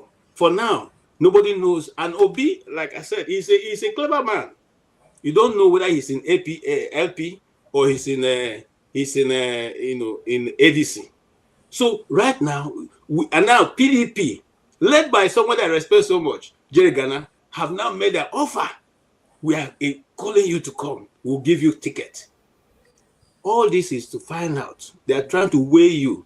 See your strong men. See your move. Then they can devise a way to checkmate you. So far, I'm happy they've not been able to read where he's going politically. He's also playing the chess the same way. And I pray that he continue to play that chess till the end of time, which means that till he gets to 2026 towards 2027, let him not show his card. That's how this game will be won. But whether we are going to now, they are going to make people who will now get up and say, no, Obi must be there. My dear brother, leave it. I have fought those things before. I almost lost my life. Nobody will follow you. Just like somebody was saying, if you end, nobody will come ask question, say, what happened to this KJ? Instead, people you are fighting along with will say, hey, we stuck him now. Now, this guy, very stupid guy. We talk. I think it don't finish now. Nobody say it don't finish now. That is what we have seen. And it's not going to change. I'm telling you the truth. See, this very dark man that is talking now, tomorrow when they capture him, pium, carry and go DSS dungeon. Now we, same Nigeria, go say, and I'm happy the guy have already known, he said that much. He knows that he's fighting alone. So he's not waiting for anybody. Once you have made up your mind, just like Nnamdi Kanu made up his mind to fight, forget nobody's following you. If you win, you win. If you lose, it is you and your family that will suffer the consequence. Akpabio's strategy, and I like Akpabio's strategy, and I want to say two things that I'll end there, so I'm taking a bit of time. Akpabio and Wike, they are playing the same kind of game, but different style. Let nobody be deceived. Akpabio knows why he's doing what he's doing. See, Akpabio has two big yam roasting the fire. You see, Tinubu can take him down. All right? But he has to position himself in such a way that if you take him down, you are going down. The same thing that this man in FCT is doing. In fact, Wike is a very intelligent politician. He may not be a good guy, but he's intelligent. The land he's selling, he's not only selling to himself, he's selling to himself. He's also selling to the man who's at the top. And he's telling him what? This is the money we need to hold because we need to have a lot of money for 2027. Hausa get proverb. Person when they pack honey must lick in hand. So if he's doing all this for Tinubu, do you think he himself shouldn't lick his hand as he's packing the honey?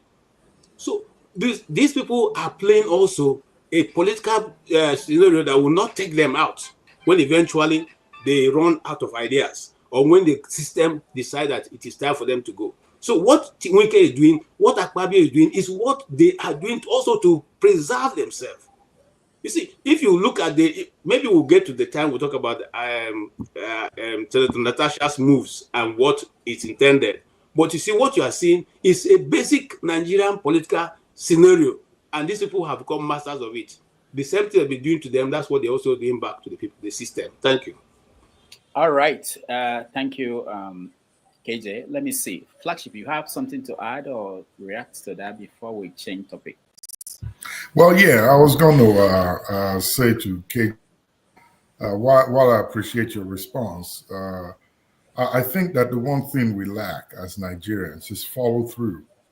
Just like we're not good with management. We're very good and stand in an excellent position when it comes to startups. But how to follow through with what we start up or manage it after it gets started is our biggest challenge in Nigeria. And that's one area that we need to really spend time on to figure ourselves out in order to get us out of where we are now. You apportion some level of intelligence to what Wike and Akpabio are doing now. I see it differently. It may look like they are smart and intelligent in the sense that they are, it's kind of like chop, make a chop, or I pack for you, I also get for myself. The same thing could be said of Emefiele when he was in office. He did all what he did for the guy who asked him to do it. But today, he's paying the price now that another sheriff is in town. The same could happen for Wike and Akpabio tomorrow. The point I'm trying to make is this. All of these people in government that are doing whatever they are doing for themselves, the whole process is devoid of the inclusion of the people. And when you do not include the people in every one of these strategies that they put together, it only ends up in one place. It collapses after they get out and they fizzle away, including their names. Buhari is gone today. I bet you in the next 12 months, there's going to be little or nothing that will be said about him. So Wike and Akpabio, the strategy they are playing now is just for their bellies only. There's nothing futuristic in it. But if they include the people in it, it stands a chance to stay and outlive them with time. So I really don't think that it's smart. It's just a temporal move just to gratify themselves. Again, I go back to the Kenyans, the gentleman from Kenya, his speech. The Kenyans have shown Africa, the young people in Africa, what it means to confront these monsters that we have in our political offices. And they have done well to demonstrate it. And they have really challenged their government. If Nigeria, Ghana, Gambia, and the rest of them that are dealing with this oppression would stand up like the Kenyans are doing, I think Africa, maybe from the western part, stands a great chance to enact that revolution that we all crave to get us to be at the same table as those in the West and have meaningful conversation with reference to progress and good life for all of mankind in the continent of Africa. Thank you. All right. Thank you so much. Rudolph, if you can give me 1 minute or 2 minutes. I wanted to go on break. Okay, go ahead, because we have to take a break. Go ahead. Okay.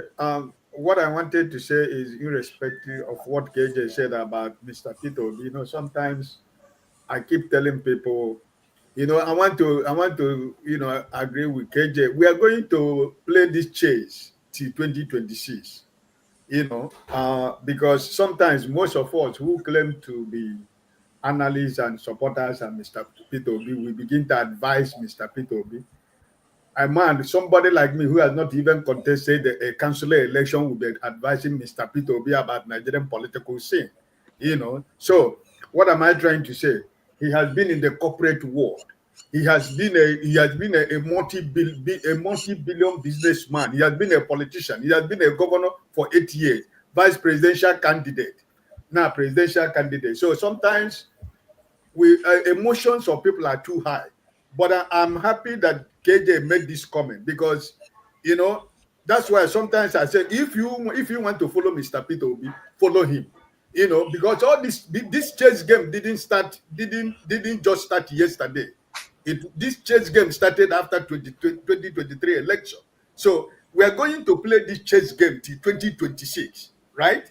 And we are going to continue to put the political landscape of Nigeria into suspense and guessing until he reaches at a particular time when he will say, okay, I am with Flagship, or I am with KJ, or I am with Rudolph. And when that time reaches, you will see that there is work that has been going on the ground by the obedient movement. It's not forget about what is happening on the internet. The foot soldiers are working. So I'm happy that people are beginning to realize why this man is doing what he's doing. So everybody now is asking Mr. Peter to come and be our presidential candidate. He's not going to tell you. He cannot say no.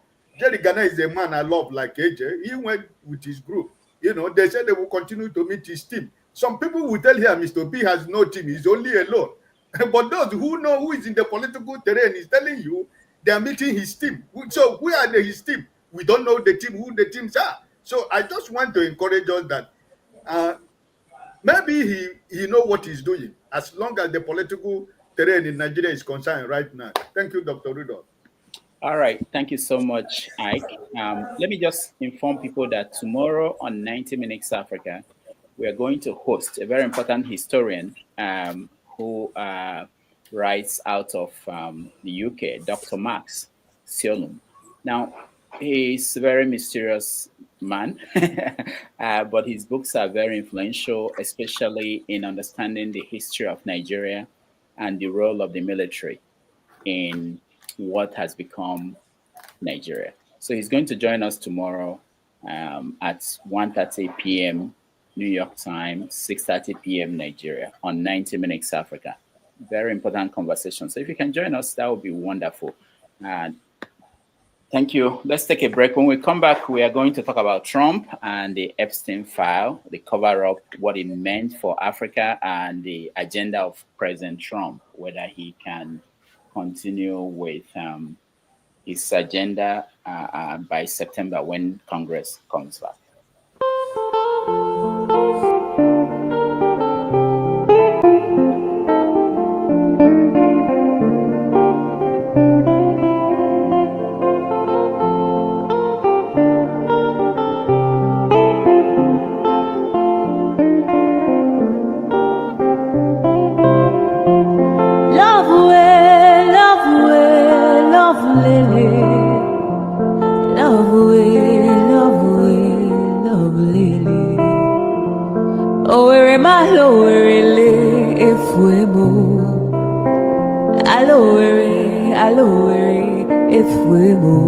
I am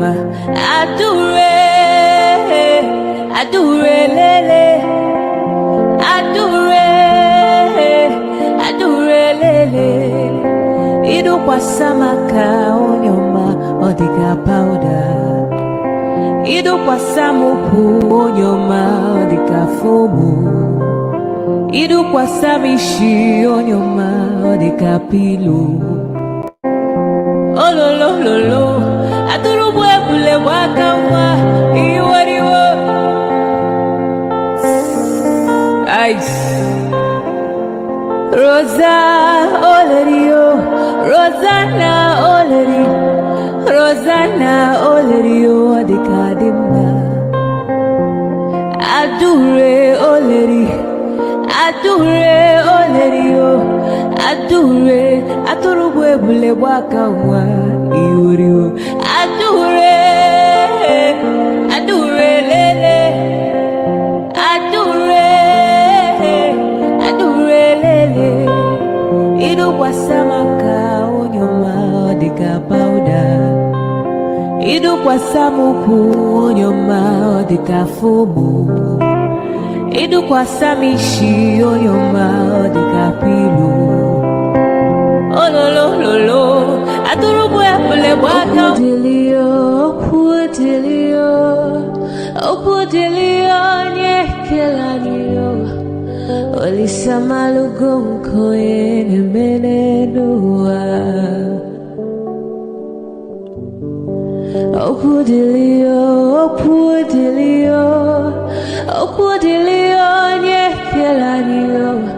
Chukuna malugo yobiadiocha. Agaranya chogo kowe bili. Agaranya chogo kowe rienio. Owe chuku bezie chuku. Nuche chukwa busigi fegemeo. Nuche chukwa busia ifegemeo. Nifo solo ne asi alibazie. Oboye bebe agaranya muliba. Oboye wuru agaranya mebibe solea. Mano agaranya wa. Oboye afiozi enipa kwa. Agaranya chogo kowe bili. Agaranya chogo kowe rienio. Oboye chikubezi olisa. Kodili ma, kodili bemo. Kodili wakema, kodili wanima. Naino kwane we beluge beluo. Kodili ma, kodili bemo. Kodili kemo, kodili heyo. Ibedwe me wanem, nikadiezi bohimo.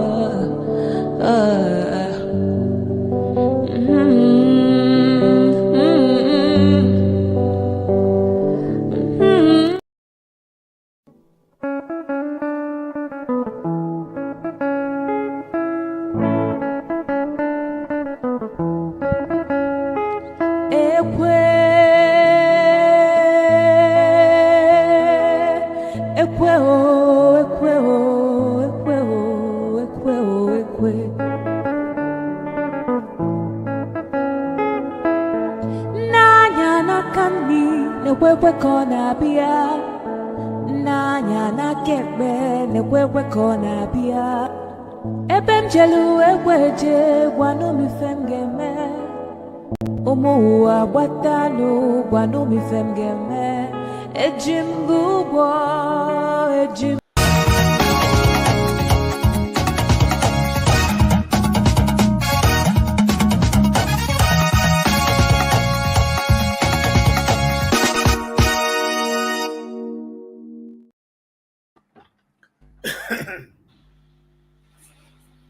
All right, welcome back, everybody. With Donald Trump. What do you mean by personal relationships? Have you socialized with him? Yes, sir. Yes? Yes, sir.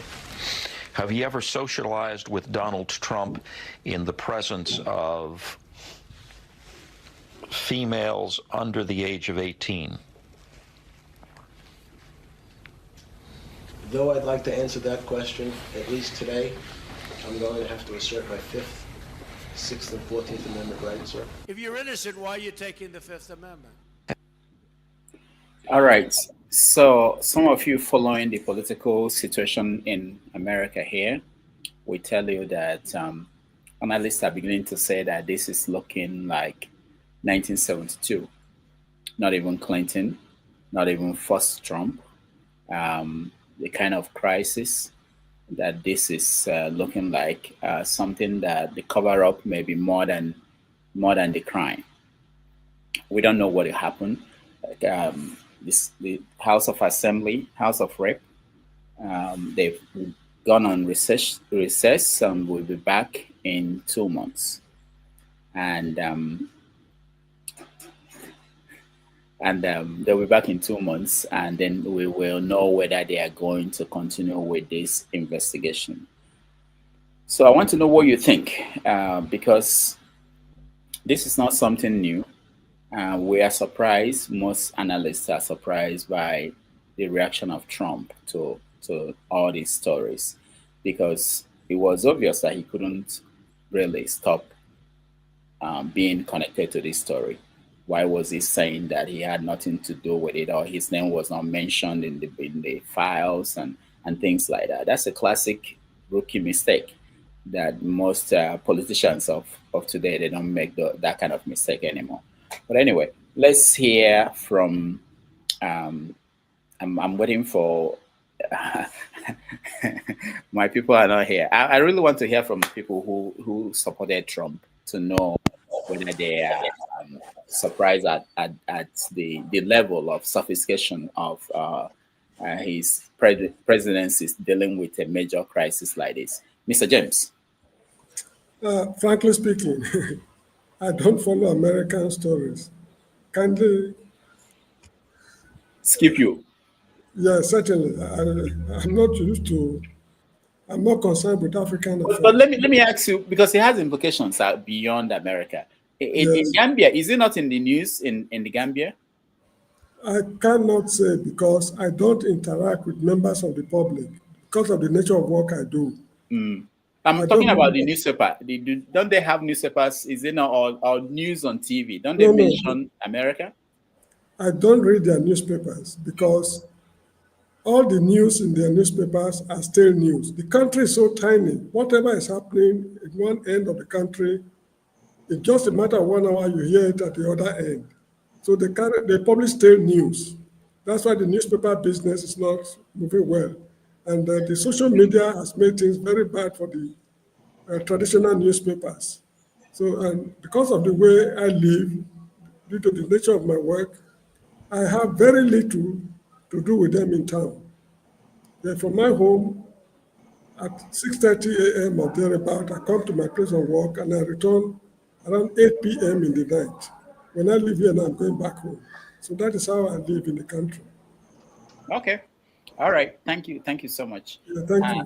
Let's go to KJ. Yeah, KJ, you just spoke recently. Let me let me bring people, other people in before you. I know you're there, Paul. Yes, Paul, because I know in Arizona you voted for who was that? Third party candidate. Yeah, I voted for Dr. G. Stein. Okay, yeah, because you were angry with the Democrats. Yeah, me and my daughter, we voted for Dr. G. Stein. Okay. So how market? Well, market is going and every other thing. Market is going. We've seen Trump is not a populist like Trump tried to trick the American people, and slowly is failing. Like, if I would deviate a little bit, you see the big, beautiful bills and every other thing. All the things that they put there, the little thing like overtime, overtime is short term, is only for 3 years. After 2028, it's going to fall out. You understand? The $2,000, they only increase it to $2,200. You understand? These are just trick things. This thing is temporary, it's for only 3 years. So Trump tricked people with all those things. The elderly also is only $6,000 kind of for tax. You understand? After $6,000, they can tax you.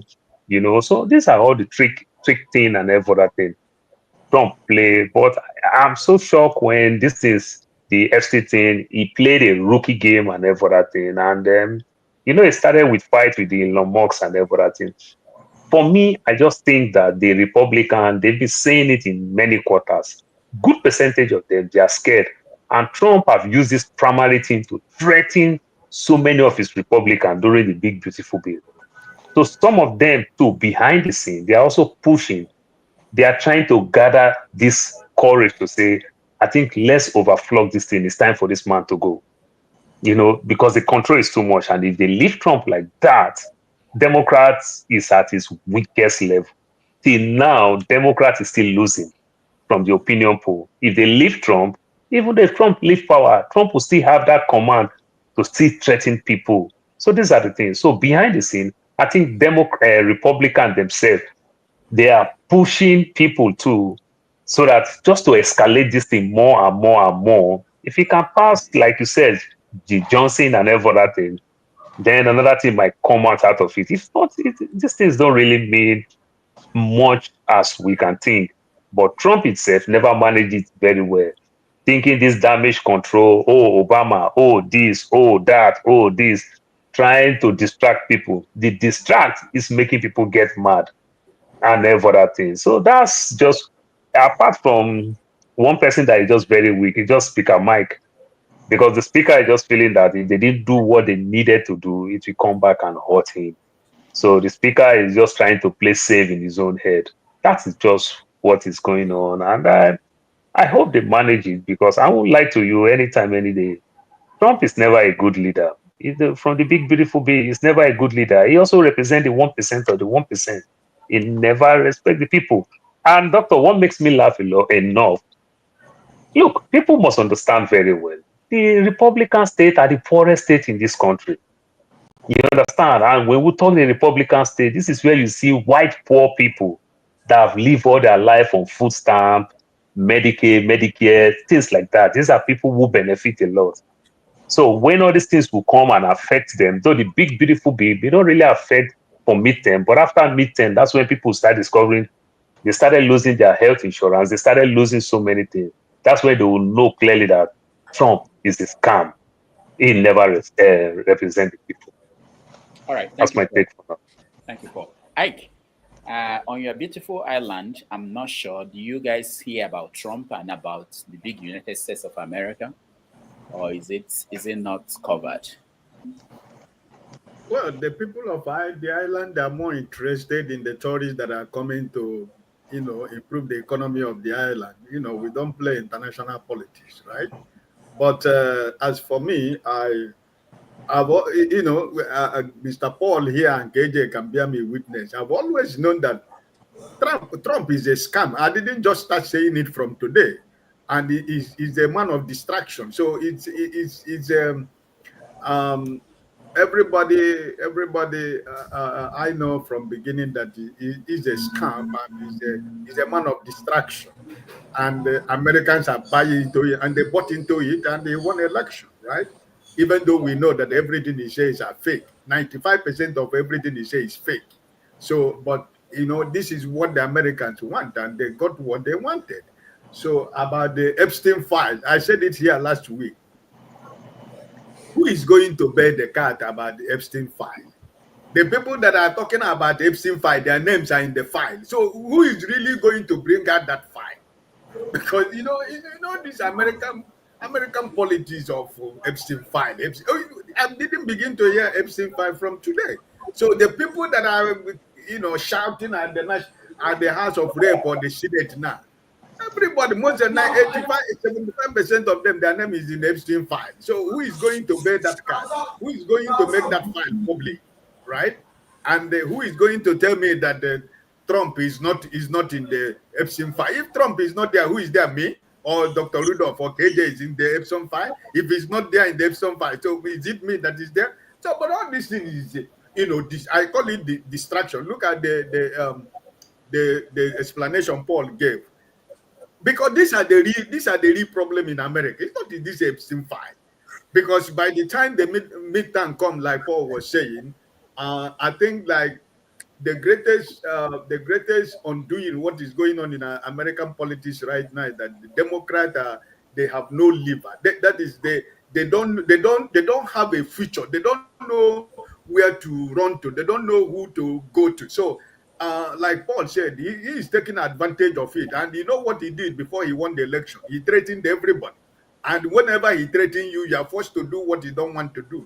And at the end of the day, you go back to your constituency and they begin to spit at you. They begin to chase you away from speaking to the people. So at least my brother, Dr. Damages, you're a journalist, you and KJ, you know more than me. All these people that are talking about Epstein file, their names are there. Who is going to release it for us? Because I want it to be released.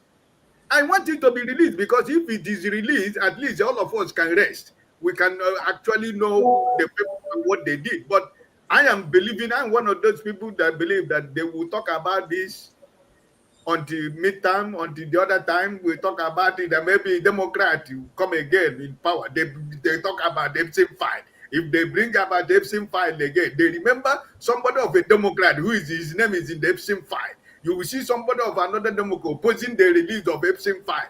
And another 4 years will go. So, my brother, it's politics, right? All right. Thank you. Thank you. Thank you, Ike. KJ. Yeah, thank you so much. I will have pleaded the Fifth Amendment here, but I will. You can. It's not late. It's not late. Okay, I will perhaps just discuss at a very academic level. Here is what I see as an observer of politics for a long time. This file that we're looking for may not necessarily be available as a written file somewhere.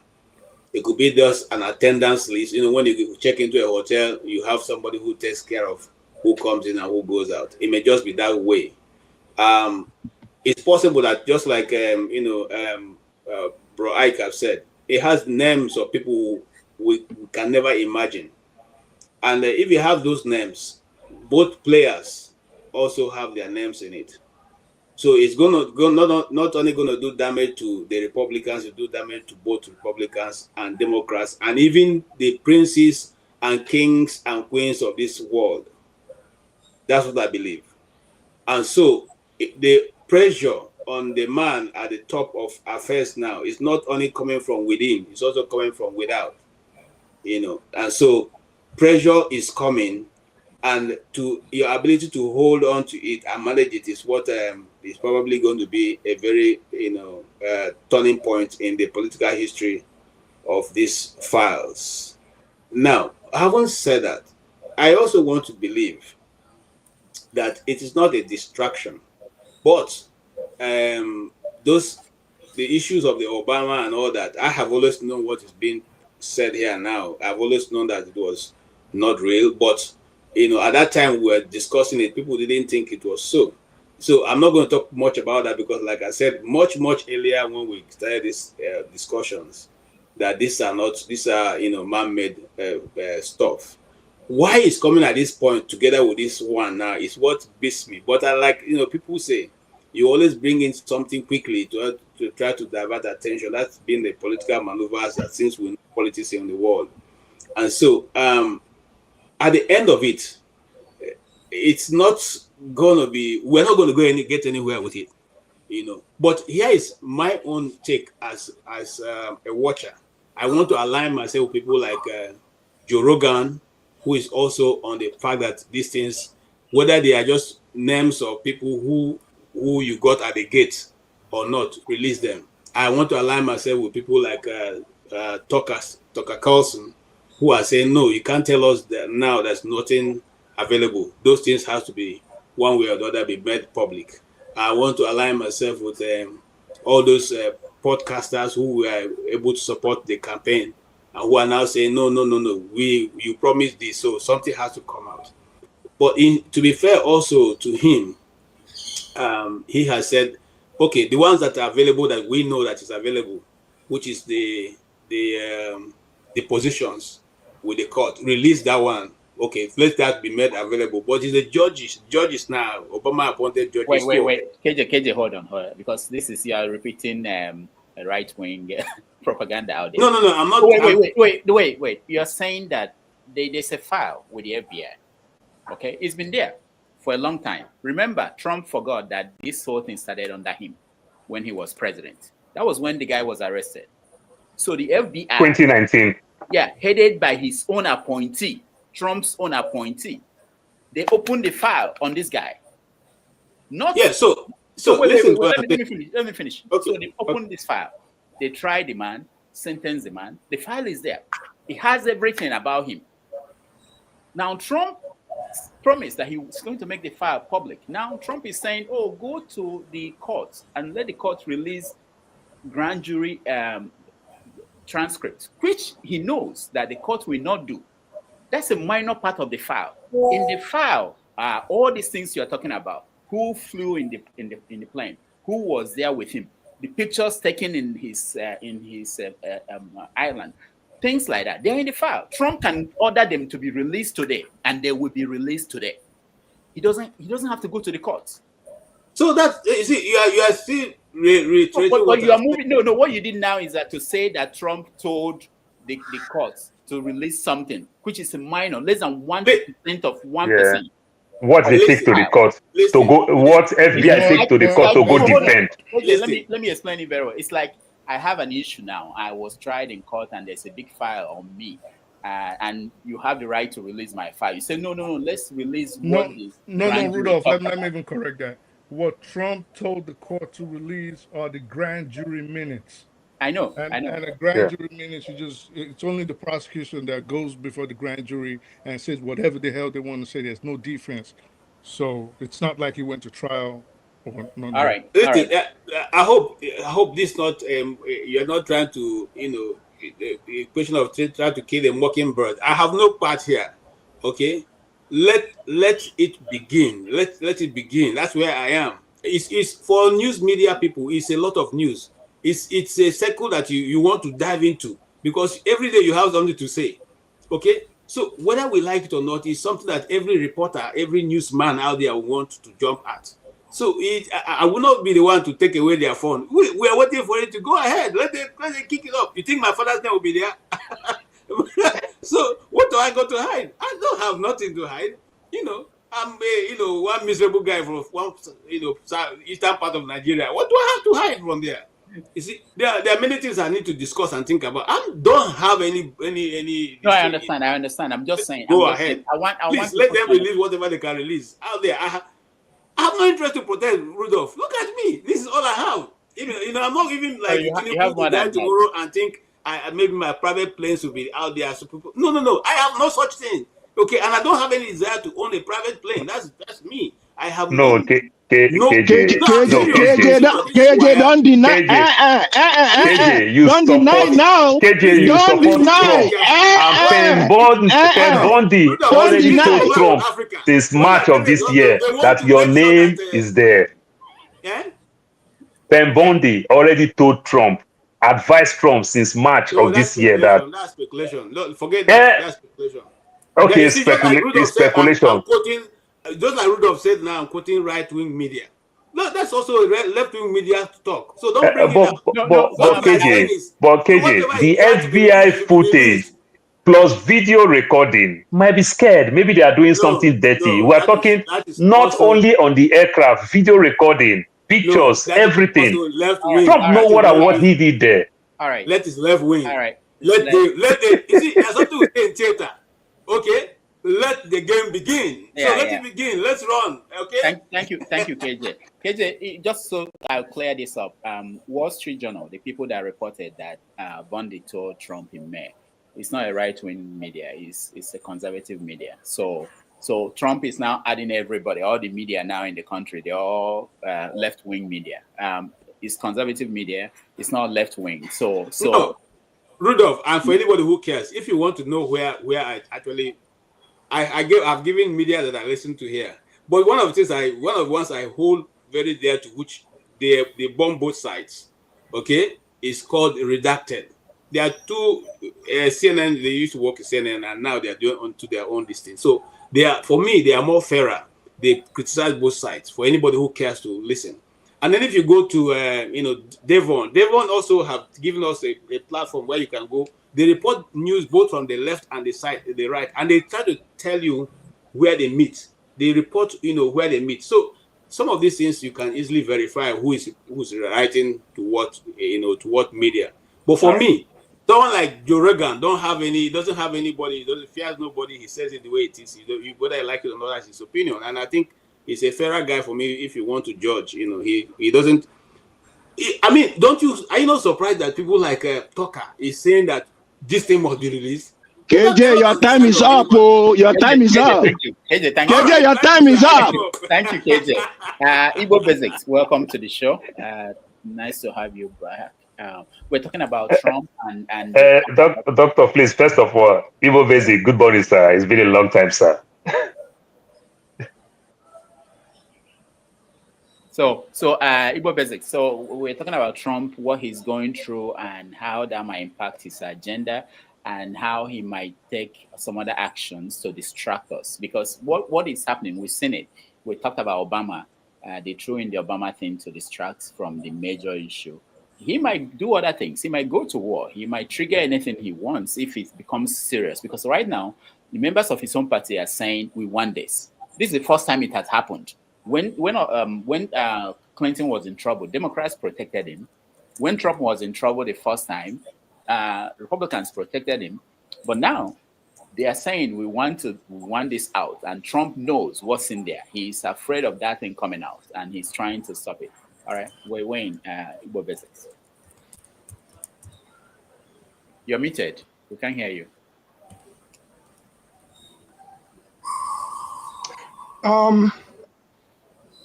Because today is 247, have you say? I'm going to go straight into the point. I'll dismiss that Trump issue with one word. And that's according to one lady. It's not my word. It said the word trumpery. Go Google it in the dictionary, you'll find trumpery. I believe it's Trumpery, trumpery. So trumpery sums up my comments, everything else about Trump and that situation today. That's all I have to say about Trump. Trumpery. So check it all out. Can you define it for us? Because we don't have dictionaries anymore. Well, you need to get like a West Dictionary or Advanced Oxford. I don't know the last time I saw a dictionary. Go help us. It's right online. Everybody, okay. Trumpery, they say everything nababash. In one word. All of it nababash. Okay. So you think you will survive? Survive? The man has 9 lives. In fact, 10 lives. So what are you talking about? I'm not his chief. So it's between him and his chief. Whether he survives or... Come on now. I go with what Brother Ike has said. Everybody's name is in the Epstein file. Therefore, who is going to bear the cat? Give me a break. This is America. We'll not be JJC. I beg, make I use my time to talk something else where go benefit Igbo, and then I get. Please, if I can. Okay, yeah. Just 3 minutes because we don't want to, That's why already you've taken 1.5 of my 3 minutes. I talk about trumpery. I beg, give me a All right, go ahead. Good afternoon for our viewers and around the world. Thank you once again, Dr. Damages and members of the panel for having me here today. Today is what we call the Ezumezu Ibere in Diaspora by the Ibere Welfare Union. And they are right in your neck of the wood, which is in New York, the greatest city in the world. I agree. So it will be holding at the Doubletree by Hilton JFK, which is 135 to 30 to 140th Street in Queens, New York. And that event is holding between 6 o'clock today until thy kingdom come. So talk about Ezumezu Ibere. Ezumezu Ibere is what every 3 years, the Ibere people in Nigeria would have a mass return from all around the globe. And in that case, that is where you have the 8th grade retirements, you have the community services, you have all kinds of things happening. To sum it up, that's the time when if you want to honor me while I'm still alive, come down, honor me. Whatever you think you're going to do when I'm dead, come and do it. So I'll be a part of it. In one word, I can sum it up that way. So Ibere Mirror. Ibere Mirror is Ibere's home newspaper. And they are covering that event live, right from the greatest city in the world today. So it's online now. I had sent that email to Dr. Damages earlier on. If it is in our program, that would be nice to just shine the light on Ibere people. And talking about the Ibere people, before I get to Ibere, I will always pass through KJ. So if KJ happen to stand by the rail line station at Uzuakole, and if I'm coming from Umuahia, I can't pass unless I have to come through Ikorekbena through Oron with permission from Gringori Akabogo, James Iroha. So that's the much I would have to say about what's going on. So Ibere people are celebrating today. And what happens is that every 3 years, since we hold that event in Ibere, the Ibere Welfare Union International would normally hold theirs off year. In other words, 1 year before the main Ezumezu. And today, this year is preceding the Ezumezu, which will take place in the year 2006. And I'm hoping to invite both Dr. Damages and everybody else down there. I have already retired, but we will be having a new age grade to also retire, which is the tradition in the area. Having said that, let me use the rest of my time to talk something that is a little bit of interest to all of us. And that is going to be the big Zebi, the Chief Zebrudaya Okorigwe Nwobe, alias 430. Because Abia State government has celebrated the gentleman. And we all saw it because it was just his birthday that passed last month. Then the Anambra State government felt that they were shortchanged, so they kind of did what I what I recognize as gra-gra. They did gra-gra. So the economic out, so that it also be that we did. So Zebrudaya, he put out a book, which is a precursor to the main book we've been working on for many, many years. And that book is called A Journey on Stage by Chief Zebrudaya Okorigwe Nwobe, alias 430. That is the book that was presented at the event in Umuahia. Thanks to Governor Oti of Abia State, the Commissioner of Culture and Tourism and Extraordinary Economy, as they call it. We thank the Abia State government for having honored the man while he's still alive. So Anambra has also followed suit to do a little bit about it. And we are going to bring out the big one very, very soon. I won't say exactly when, but it's said and done. So to that effect, I am trying to use this opportunity to thank our audience for giving us the opportunity to continue to bring you some good news. And Dr. Damages, please keep up the good work. All right. For today. Thank you. I will see you at the Big Apple. If you want to see me, you can pass by at the LaGuardia Hotel. If you don't, I think I'm going to come to your neck of the wood and bring you some cola nut. I live far away, but do you have free food? Free food? Nyafo, nyafo. All right. Thank you. Free food is plenty. Asura, that might appetize KJ. I think a lot of us will know what Asura means. That's the traditional real stuff. Asura could be presented. And if you want, I could even offer you some of my own personal brewed palm wine. I'm brewing that, and I will give you the recipe if you want. Okay. Since I got into this one, you can't convince me to go back into Heineken.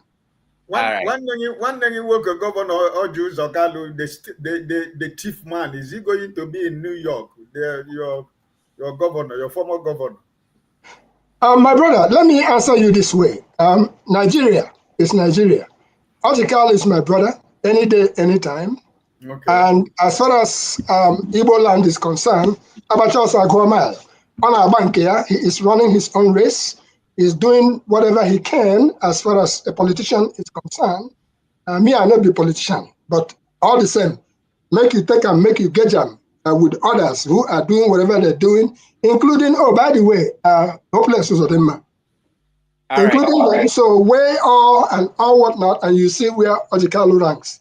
He is a politician that will be of note in the annals of history in Nigeria, regardless whether he has done right, whether he has done wrong, whatever, all of them. Now the same 10 and 10 pennies. Politicians are politicians, but Ojikalu is Ojikalu, and he is any day, anytime. It's my kinsman. Thank you. Thank you. All right, let's go to I Speak the Truth. Welcome to the show. Can you unmute? Yeah. All right. So, what is your take on what is going on in Washington? I mean, it's the same thing I've been screaming, and I think every well-meaning person has been screaming for years. When you came on, you said something, and I think that's a misconception. You said what Trump is doing is a rookie mistake. That's not a rookie mistake. It's a very purposeful action by a consummate criminal, a liar, and a deceit. So this is someone that is used to telling lies, used to telling porkies, and bumping heads of people together. I think, first of all, what a lot of people are not taking into consideration is what is in the Epstein files. What are the implications of those in the Epstein files?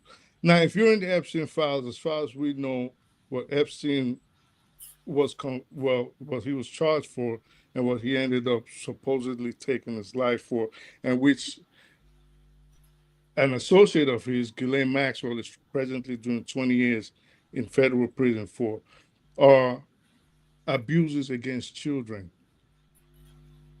I haven't seen anybody on this panel since it has been discussed for weeks, a few weeks now, express any disgust. And I think, I don't know if there's a rape culture in Nigeria. As far as I know, there's none. But for anybody in their right mind right now to defend what these guys are accused of doing in the name, especially in the name of partisan politics, I think you should look in the mirror. And I say this to anybody that comes on here to defend Trump in any way, shape, or form. I don't care if you think you're some kind of black MAGA, some kind of black KKK nationalist. This is not the time to defend these people. These people are accused of raping little kids. They're accused of sexual deviancy. They're accused of doing the most unspeakable crimes against young boys and young girls at this point in time, regardless of your political. Okay, hold on. I speak the truth. Hold on. Yeah. This is very important. We have to say at this point that Donald Trump has not been accused of anything. Allegedly, yes. Accused, that is what I'm saying. So I'm not saying anybody is convicted. I said, if you are even accused of being in those files, allegedly, this is the time to remove yourself. You disassociate yourself from that kind of person. Not saying he's accused of it. We're not saying he's guilty of it. We're not saying we have the evidence of it. We are saying, that is why I started off with, maybe people do not understand what we are saying is in those files. So when the accusation is of someone committing this kind of crimes, and circumstantially, yes, we're not in a court of law, but circumstantially, to a large extent, I think any reasonable person can look back and say, I could look forward and say, well, maybe, because listen, Rudolph, Ghislaine Maxwell is doing time for the charges that we're saying these files contain. there's at least one person that has been convicted and is doing time in a maximum security prison right now. And there's someone, the main party, that committed suicide. So it's not about, well, we say allegedly. No, I speak the truth. Let me repeat. The reason why we say this is that there are a lot of people who might be innocent whose name are in the files. So, like people who could have been in that one of those flights, who did not participate in whatever happened there. People who, so there's a reason why we say. But we don't know that yet. So that is why we. Yeah, but we're not going to accuse them, because if I had gone to a party with PDD, it doesn't mean I was part of Freaky Friday. Well, yeah, but if you were known to pee on Cassie, then definitely you were involved. So we're not saying anybody is guilty. We do not know. I don't have a crystal ball. I'm not privy to the files. All we're saying is the accusation right now is as disgusting as it can be, especially since someone has taken their own life and someone has been convicted. So these are very heinous crimes that people are being accused of. Now, moving on from that, what is the implication of people being in these files? For one, I've already mentioned that. But for one, I also think, it'll loosen. Let me backtrack a little bit. How did these files come into play? Well, one of the suppositions is that the Mossad, the Israeli intelligence agency, was using this as a blackmail issue. And how did they come to that effect? Well, there's been evidence that Epstein had very close ties with the Israeli Mossad and the Shin Bet, and also to the CIA. So what we are supposing right now is, as I would assume is that these files were compiled with the actions of the people and what they carried on the island to blackmail influential people in the United States. A person like myself, I think the moment these files are released, the blackmail that the United States, because the United States effectively is being run by Israel. If the only way they can continue controlling our politicians in this country is to have something hanging over their head. The moment those files are released and everybody is exposed, and people are going to get dragged on both sides of the aisle, Democrats, Republican, conservative, leftist, wherever, if you participated in whatever you're accused of on Epstein, you will get dragged. So we're saying, at the very least, this will loosen the hold that Israel has on the United States. Now, Rudolph, why is it now that the Justice Department, Trump's Justice Department, is presently holding talks with Ghislaine Maxwell and promising her immunity if, they're basically prepping her up for the Senate hearings? Also, Pam Bondi has 1,000 FBI agents working around the clock, 24/7. Supposedly, again, I'll use that word because I see you want me to use it, supposedly to scrub Trump, any reflection of Trump's names from those files. But in any event, listen, Congress, if it quacks like a duck, it walks like a duck, it is a duck, okay? So we have all these things, Pam Bondi, we have the Ghislaine Maxwell, we have the Senate hearing, we have Congress the House being suspended up until September. We know what is in the files, okay? We just want to see it, and we want this country back, and we want to rescue this country. And if it will start with releasing what is in those files, we want to see it, and let's start from there. All right, thank you so much. I speak the truth. Let me also mention, for those who may not know, the French president sued Mrs. Owens for some of the propaganda conspiracy theories that she's been pushing out there. So it's very important on platforms around the world that, there are consequences for certain things people say. I just want to say that in general, for people who come here, I've been getting a lot of notices from different people that people say certain things on this program that I have to be careful. We have to be careful about what is said. If you are not sure, then you have to say allegedly. You know, you don't come out and say certain things. Let me see. Prince Akwachi, you are next. Dr. Damages, you took forever. Igbo Basics, good morning and good afternoon and good evening wherever you are. I speak the truth. Mr. Ike, good evening, sir. MAGA KJ, because whether you like it or not, you still the MAGA. Yeah, good afternoon. You know, you are still my brother, you're still my friend, but just I'm keeping you at arm's length. You know,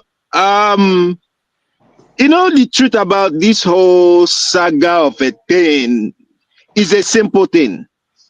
When he was campaigning, he said that he was gonna release the file.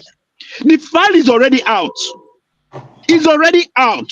The only thing they need to do is just to remove the redacted, the way they redacted the names and all that. Just open it up. So what is it that is so hard? But he wants to play along and talk about how Martin Luther King slept with how many women, how JFK is having mistresses here and there, and it's been targeted by some other people, and then trying to bring Obama will rubbish him. If he thinks he's gonna bring that thing with Obama will rubbish him, whether he likes it or not. The rating of Obama beats him more than any other thing. I've been waiting for all the people, our friends here. It's not too hard. It's not rocket science. Everybody makes mistakes. Just simple said, we made mistake or we misread that man. That's all. And we will leave you alone. We know you are not Trump. Trump will always be Trump. But for the simple fact that you guys came on this platform, where is Ekene, sir? By the way, where is Ekene? I saw him on this, comment section. I want to see Ekene. Come up. No, Prince, I beg. What makes you think that they would ever take the redactions off of such a list? Well, the thing is this. The fact is that without them removing it, the people fighting him are not even Democrats. So the people fighting him are his followers. Because the impression he gave them that when he was campaigning was that it's all about Clinton. We don't care. They can take Clinton. We already know what Clinton is. Okay, even if they say they have a picture of Clinton butt naked, so be it. We don't care. But can we see the file? Bring it out. He's going to talk about going to district court to say, oh, release that of grand jury. Grand jury is just what is there? There's nothing there. The main file is there, just like Dr. Damages said. If he wants it out today, not wasting time. Look, he should go and watch his health, oh. He should go and watch his health. That venous thing that he's having, nobody knows what it's gonna be, unless he's gonna Buhari himself. He might be Buhari himself, oh. All right. So that's my own. Dr. Damages, please don't be angry with me. I just want to step out. Let me go watch the Falcons. The game is coming up in the next half hour. Okay. But I'll be listening. Is that in Atlanta, the Falcons? No, the Falcons is in Morocco. Morocco. That one? Yeah. It's going to be a hot game. It's really going to be a hot game. So, yeah, right. I'll be listening. But thank you, God. Thank you. Okay, last person that will speak on this topic is Ovie, the age of Trump. Ovie, welcome to the show. Thank you. All right, so Ovie, take it from whatever angle. I wanted to Prince Akwachi was talking about the file is out. I'm not sure the file is out, because if the file is out, Trump will not be saying he's going to sue the Wall Street Journal. Oh, not that he's going to sue. He actually sued the Wall Street Journal, and he's demanding $10 billion because they said his name was on the in the file, which was surprising. Talking about, there's no way a file like that will be out there and Trump's name is not going to be there, because Trump has been hanging around with the guy for many, many years. So anyway, Ovie, take it from there, whatever you want to say. Oh, thank you. Our Igbo Basic, I think, and Papa Hike, I think they might be old enough, but I don't think they were in America, as the early hours of the after Second World War, talking about few years and decades, 50s and 60s. But even us with the village, I think we felt the change after the First World War. That was the American framers would be, they are bragging right now, the fact that they created a different class, right? The African American, the civil rights, the movement ushered them to a new age, second middle class, Black people everywhere, they begin to get admitted to Harvard and all those, good stuff. So the world changed. The reality, the physical, day-to-day reality of people who are alive then changed drastically. And last week in Austin, Texas, a different class was also introduced to we the human being who are alive, and that's the human robots.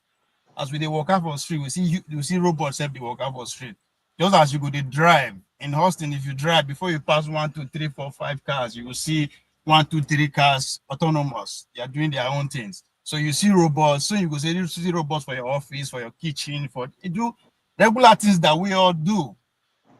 And what you are seeing happening, America is trying to change their institutions, laws, to see how we go to accommodate what is here. Now, I'm saying all this, that these are the real changes that is coming. In the next couple of years, even the way me and you will communicate will be so different. But guess what?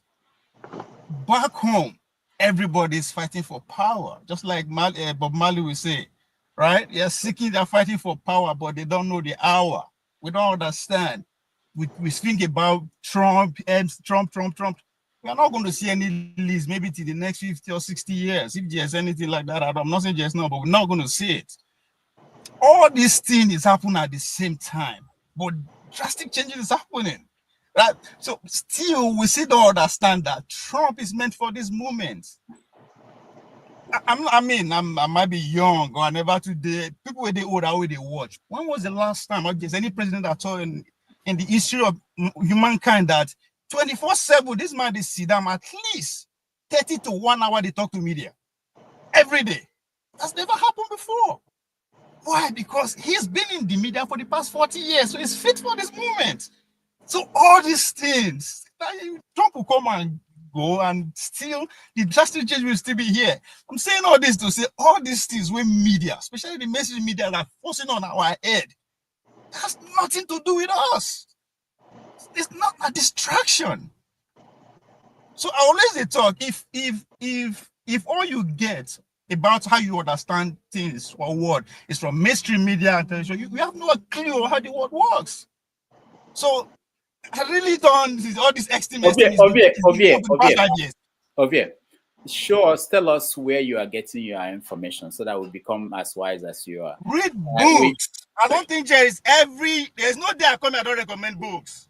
Yeah. Right? Now, what am I saying this, right? History, as we talk, so history is being rewritten in our lifetime. That's as in, we are fortunate to be alive in this time this time. Because most of the things where we know they read them before, now is happening in our own lifetime. Nothing why they talk away the original tomorrow. They always refer books and people. It's written out there, right? The singularity is nearer. Go read that book. You understand where everything they go. So Trump, Epstein file, don't they go on for the past 5 years? I promise you, for the next 50 years, it's going to be going on. I mean, we see when they kill the last president in America, and compared to almost everything is this. Nothing that is happening now that is not written. Everything, even the law that is changing. I said when Taraji P. Henson on the stage leading to the election said Project 2025 is real. Go look it up. That day, 48 hours into that, the traffic to that website went up. They had to actually stop it. Trump is had to come out and disassociate himself. So these things are written. I'm not just saying, no, I don't know book this that level. The go and the smoke never carry me reach that level. But these are written, like written live. You can talk about Epstein from now to the next 50 years. You ain't going to get nothing. Right? But my brother, hold on. Ask yourself the person we work in Trump. Their name family, their name parents. Do we know them? Why don't we talk about them? Oh, that's not important, right? What am I trying to say? Epstein, whatever you believe about that is real. But what you are asking for, you're not going to get it. It's above our pay grade. Not now, maybe in the next 50 years.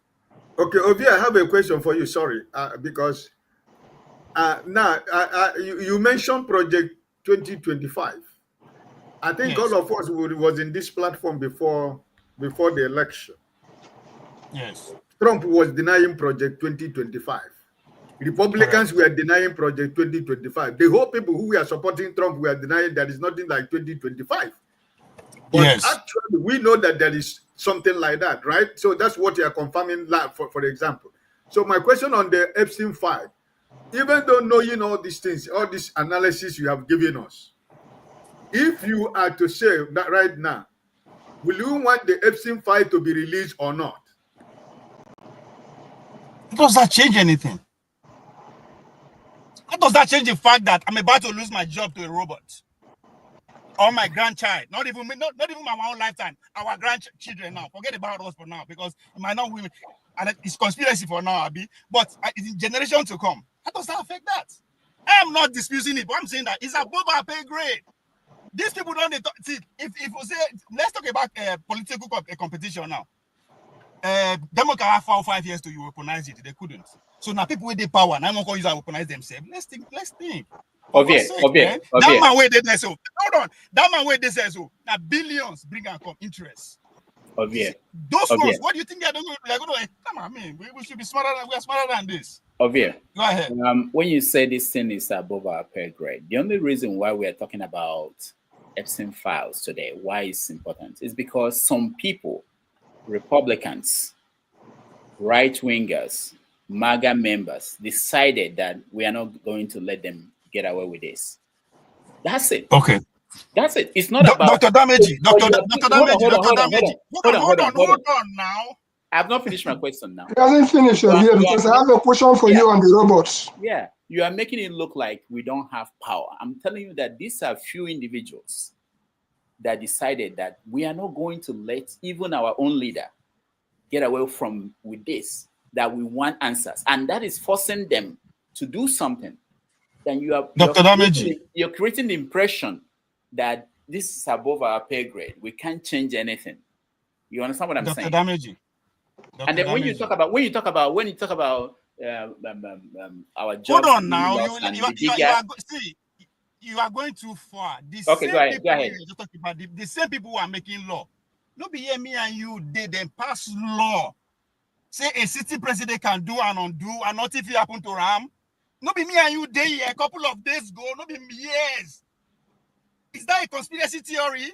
So what can you do to him when at the talk? The changes is to empower the office of the presidency. That is what the institutional thing is all about.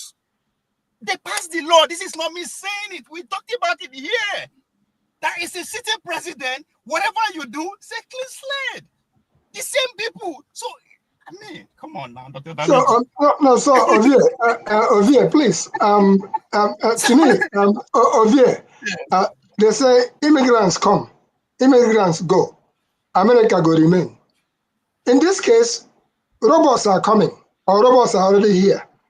Are there any plans, do you know, to maybe, just like even dogs have rights in America, more than human beings, are there any plans of accommodating these robots that are already here And where are we going to export them to when it's time for the next crazy person to say, we don't want robots here? They are immigrants from the outer space. Thank you. See, the question you asked is along the line of exactly the law that is being passed at the National Assembly. The same time where all this news they go on. What is the law? That the Silicon Valley guys are asking for 10 years free of charge. They can do whatever they want to do without any state, because America was not a republic. So without any state holding them accountable, right? First of all, 2 weeks ago, they're smuggling into the big beautiful bill. But some people like them, Margaret Taylor Greene and the rest of them, just like Dr. Ahmed thought, some of the few Republicans, they're able to voice their voice out. They reduced it to 5 years. But guess what? They are not satisfied. It came back. So that is what is at the cause of all this nonsense, that is all this distraction. The question you just asked: how are we going to live with these people? What are they going to? But most importantly, people who are introducing them, what kind of powers do they have? Should they have? Right? Because it's going to affect every aspect of life. Today one of them get them. So yeah, how far are we going to allow them to encroach into our area? That is the debate right now, not Epstein, not coup against the Trump first.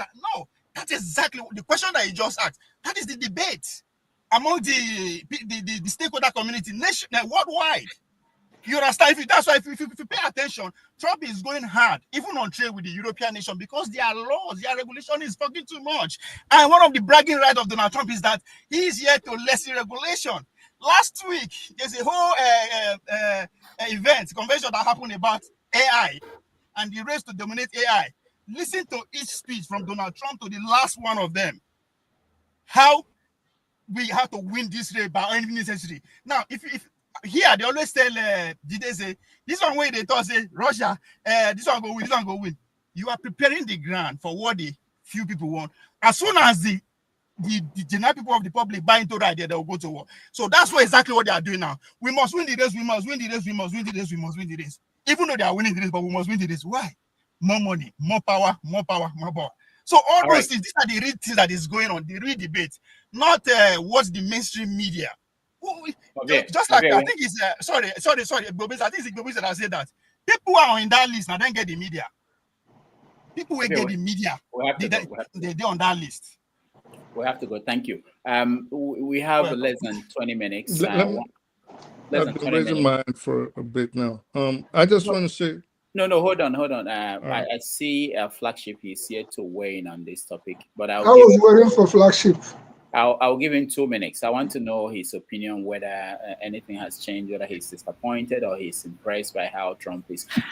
When Trump did not remember that he was the one that appointed Powell as the Treasury Fed.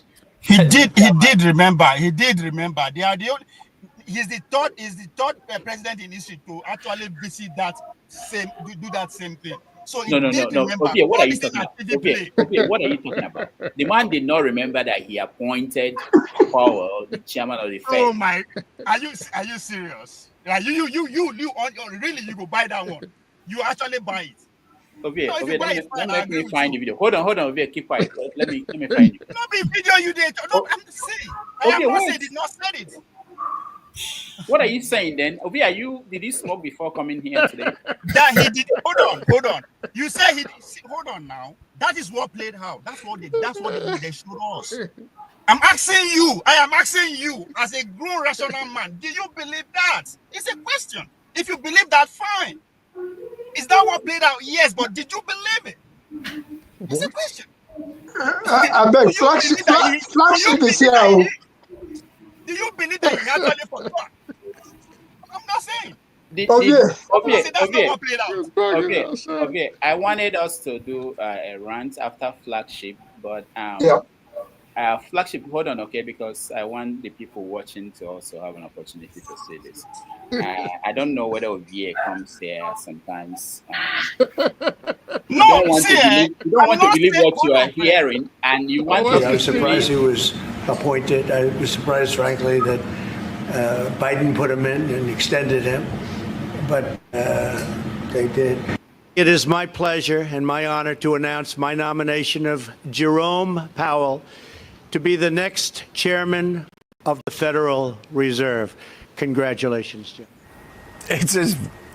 All right. So Via wants us not to believe what we're No. So, see, Dr. Dameji, Dr. Dameji. How do I believe what you are saying, then, Obie? If I'm not going to believe. Let's have an adult. Hold on, Dr. Dameji. Let's have an adult conversation. We are adult here. That's what played out. I'm saying I can hear it. I'm asking you, as a rational grown man, do you believe that he actually forgot? That's it. That's what I'm asking. Ovie, please. A hunter does not say everything he sees in the bush. Flagship is here. Flagship, right. I know they say that what they Okay, thank you very much. Do you believe it? Very simple thing. Mr. Igbo Basics, I greet you. It's been a long time that I've seen you, and to everybody else again. It's good to see you all. Good to be back. So here's where I stand with all of this.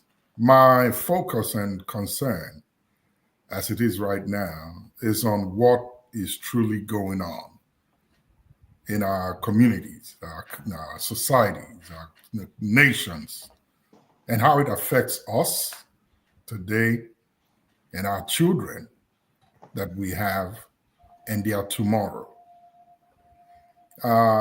Epstein is dead and gone, right? Everything he did while he was here, everybody that is raising dust about all of those activities, we're all aware of it, number one, in the past when it happened. Nobody said nothing at that time. And interests are not being met or pleased, so they want to make mountains out of it. Those cases are justified, and if there were anything wrong, and I think it should be followed to the last letter, and whatever the law demands as the rightful judgment or justice to be passed should be. And whoever is found guilty should go down if that's what it means. But here's what I really see in this Epstein issue. There's a war in Israel going on, and the U.S. plays a major role in that war. America, as it is right now, is in the forefront of defending or supporting Israel. But at the same time, it's beginning to get weary of their support. And what is in it for them is also being greatly resisted. So if the U.S. chooses to pull out, what is the bargaining chip that can be used to caution its politicians and those that have power or could make the decisions as to whether the U.S. can continue to support or pull out completely? So whatever they have on them, they would want to leverage on that. That's their own cup of tea to worry about, as far as I'm concerned. My biggest worry is for us as a race in light of what is going on right now. And I agree to a great extent with what Ovie is saying. History was written, and we're reading about those that happened in books and journals. But as we speak right now, history is also being written. What role are we playing, and how much effect are we having on this history that's being written today, so that tomorrow, when the Epsteins begin to come out, or there are cases of such that are being reported, that our children and those that are yet unborn would say that we did play roles to make sure that their own time was safeguarded or maybe avoided any future Epstein cases from happening. That's where I stand. So whatever they've cooked up in the past, let them deal with it. I'm really concerned about today and tomorrow for my children. I want to be sure that whatever happens, if I cannot straighten it out for them, that I can at least create a leveling field for them to carry on with the fight and make sure that their lives tomorrow are better. So I really don't like to gouge down what the media is saying to me with reference to everything that is happening and their various interests. But I'm looking at the real fact, grassroots level, to see what is going on, how it affects me, how it's going to affect my children and their tomorrow. That's where I stand. So with reference to Epstein and Trump surviving the game they play, they're all in it. If the file is released today, a lot of people would go down, not just here in the US, but many other powerful nations that are out there who dealt with Epstein when he was alive.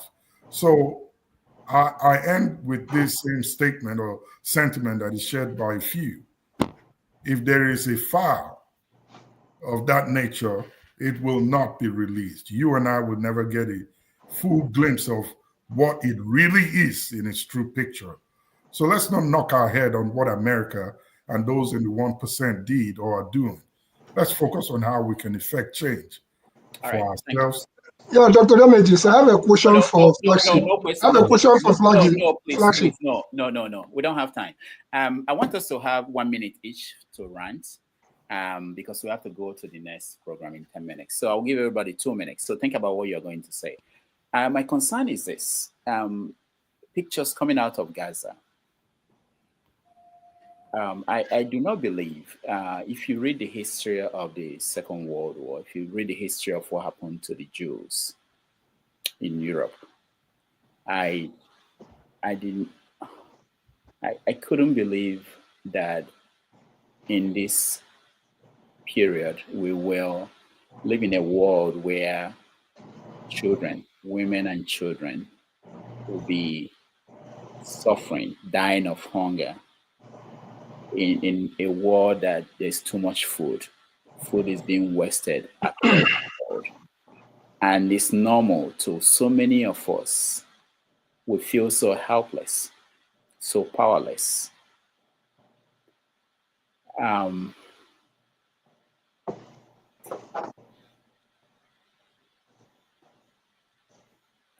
It doesn't even cross anybody's mind. And the problem is that we think this is happening far away. It's Gaza. They are Muslims. Some people will say they are whatever. They all hate the Western civilization. They all want to destroy Israel. And it's okay. It may not be okay tomorrow when it becomes our turn. And to say that people who went through this, and there are Jews who are speaking up, that this is not acceptable.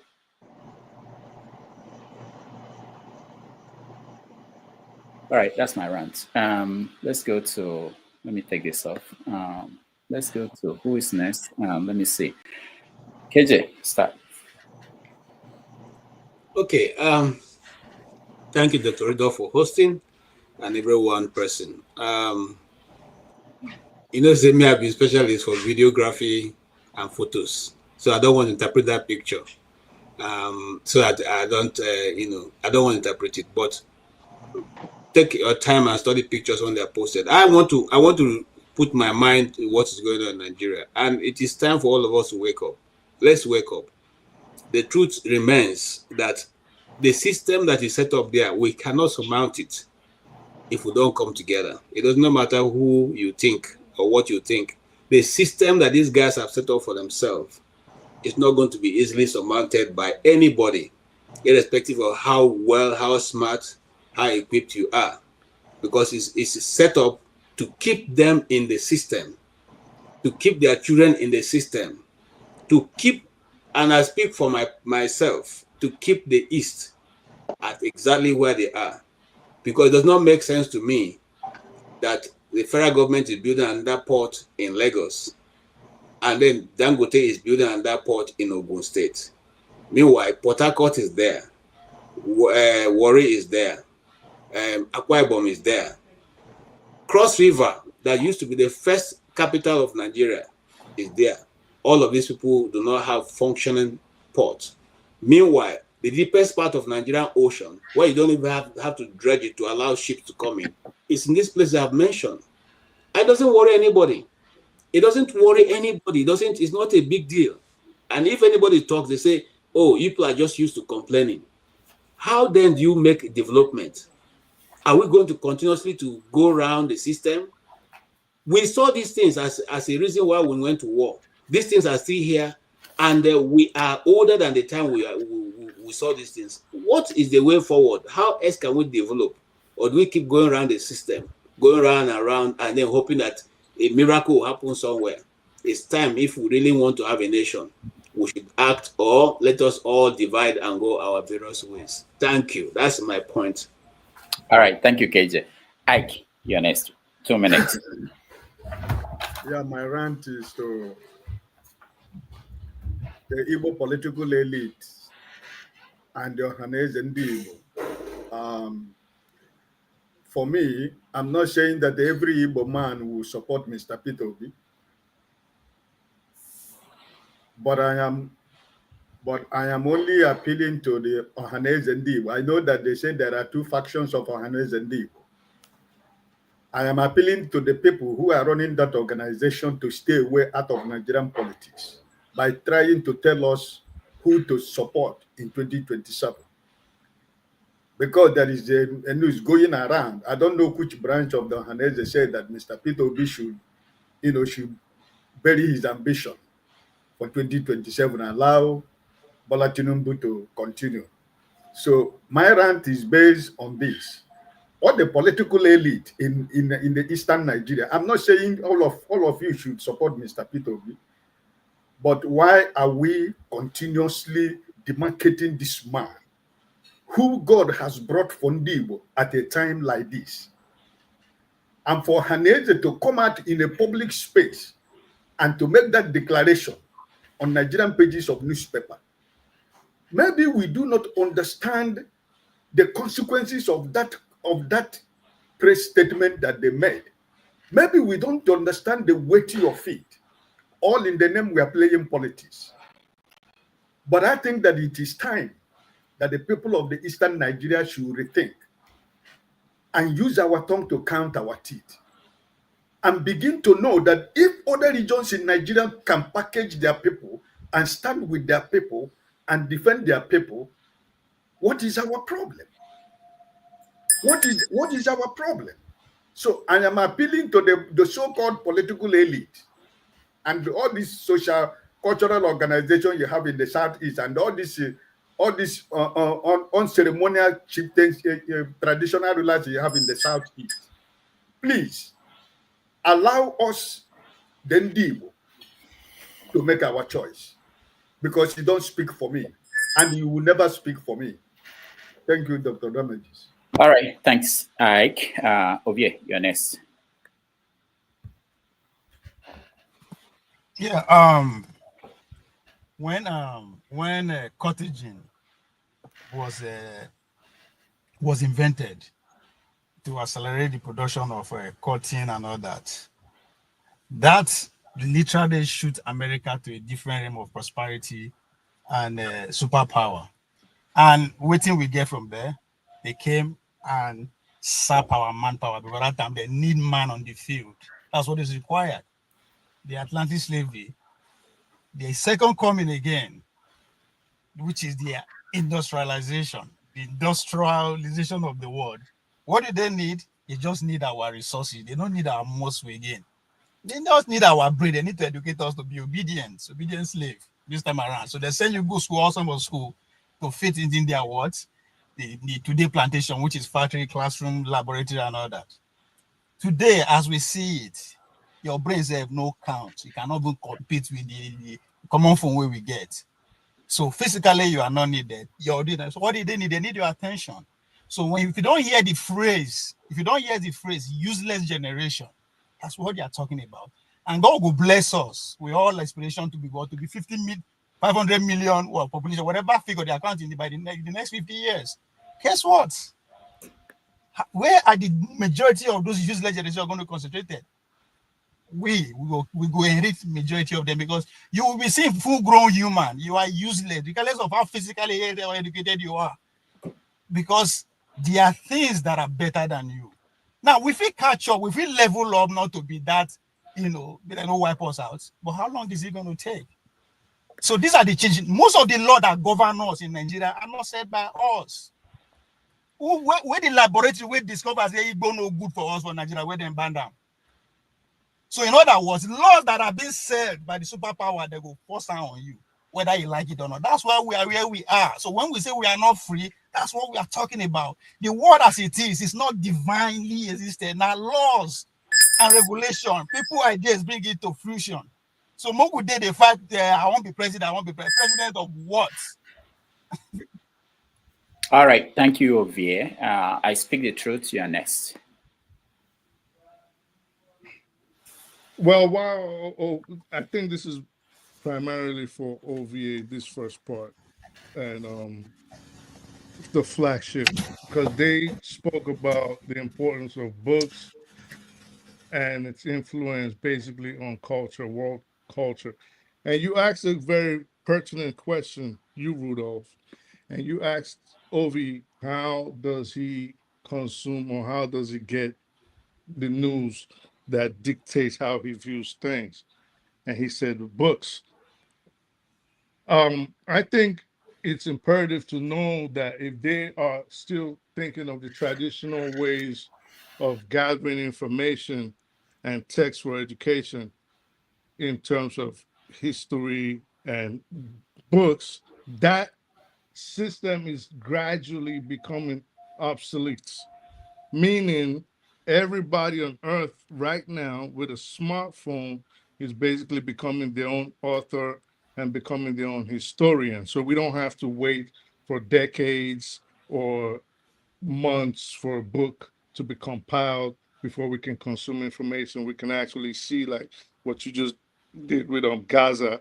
You just showed an information that someone probably pasted on social media, and we have it. And if you remember earlier today, Mr. James was saying something, complaining about the newspaper industry in the Gambia where he's at, which to me was like, I just thought about it, like, oh, when was even the last time I held on to a newspaper? Maybe I go in the store, I say I want to wrap something, I grab a few newspapers.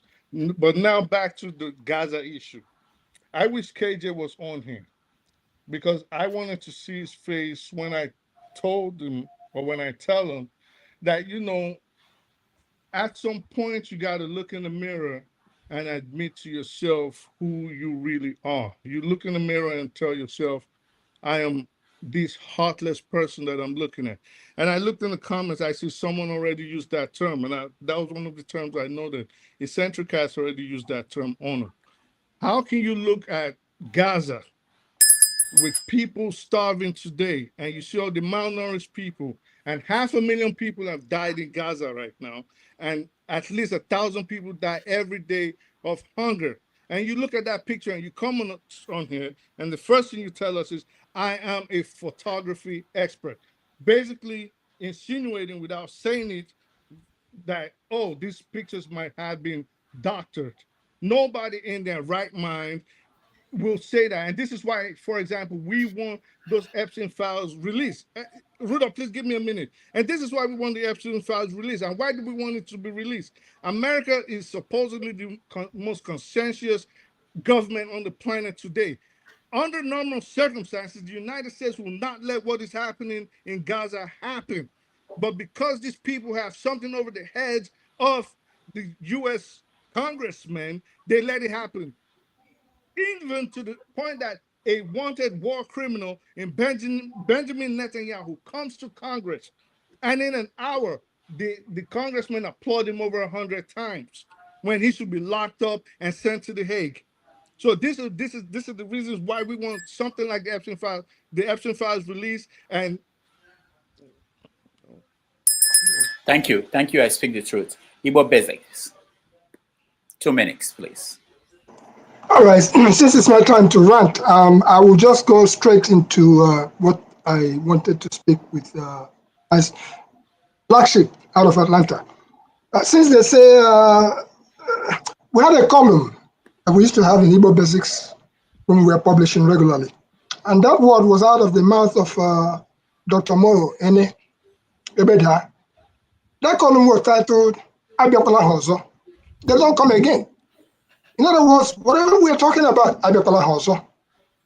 And in between the lines of Abiakola Hozo, I got to flagship to say the Igbo people of Igbo World Assembly, they happen to be in Atlanta.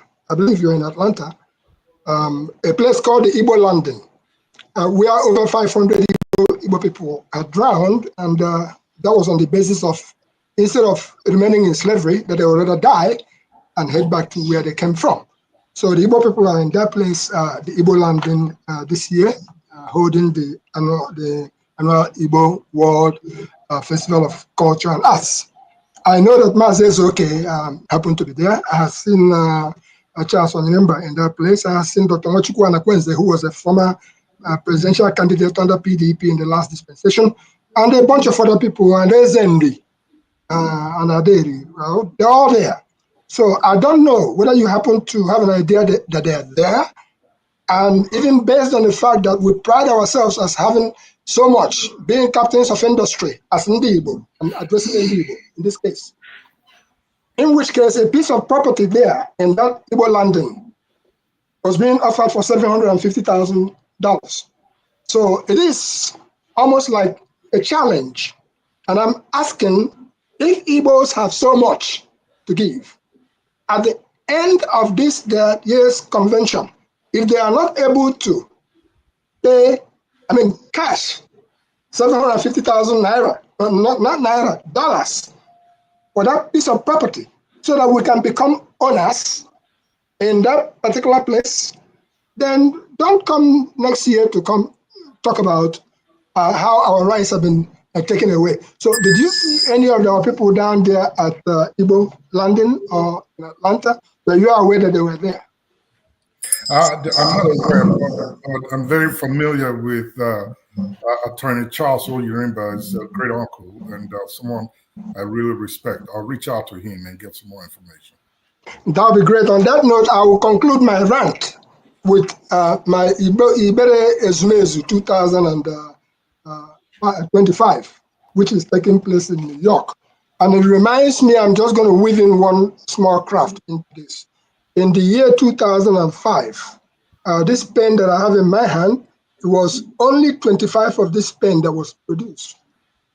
And one of those who showed up at Ezumezu Ibere 2005 at Ibere was Babangida was there, Buhari was there, Alex Ekwueme was there, name it, Chris Ngige. Name all the powers that be in Nigeria, they were in Ibere, and I happened to have been present there. And because I had met Buhari in New Jersey the previous year, 2024, and he almost ran me over at the Sheraton Hotel here, so I gave him in Ibere one of these pens. Remember, I said only 25 of it was produced. But now the man is gone with my pen. So I don't have the opportunity to ask him questions about it again. So what say you, Dr. Damages? How do I retrieve this pen? This is illegal rant. All right, thank you, Igbo Basics. I think the next person is Flagship, is it? Or have you done that? Flagship? No. Okay, go ahead. Well, so for me, the state of the nation in Nigeria is what my biggest concern is, and how things have degenerated so much that in our faces we're not paying attention. And just recently, a new chapter has just been opened where public hate is now being displayed in the open and on national television by the so-called leaders of Nigeria. And I'm concerned and really, really worried at the level of this very unrighteous display and the effect that it's going to have not only among the educated class, but also on the grassroots. Nigeria is snowballing into a total state of chaos and anarchy that if nothing is done at this point, if we do not speak against this level of hate that is being put on our screens, I don't think we would have a home to go back to. What just happened this recent week, no matter how they try to explain it away, is something that should cringe every one of us when we think about it.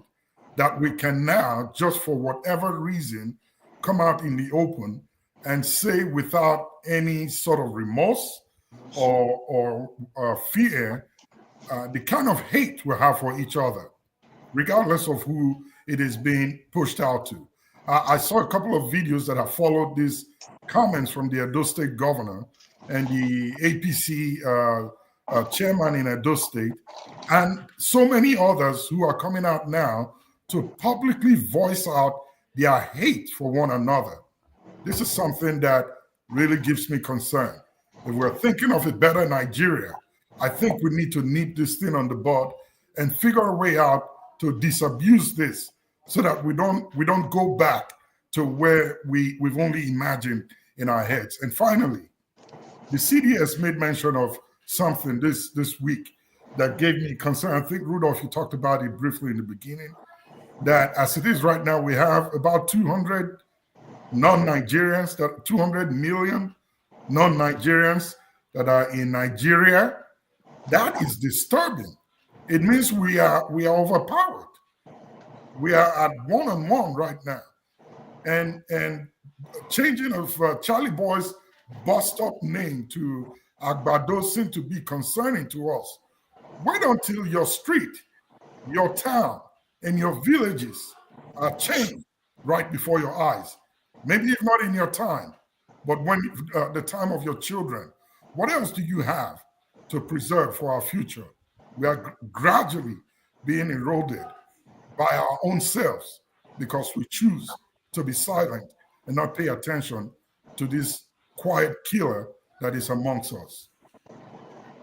All right. Thank you. Dr. Damaje, before Fafara go, can I say something about No, not yet. No, What? before I know Fafara will go more than 1 minute. No, he's not. We have no time. We have to go, really. I want to announce, so again, for tomorrow, 90 Minutes Africa, if you can join us, we would really appreciate you. This is where we talk about history before the colonial powers got to Africa, got to Nigeria, and after. He's a historian, Dr. Max. And if you guys can come in tomorrow, it will be quite an interesting conversation.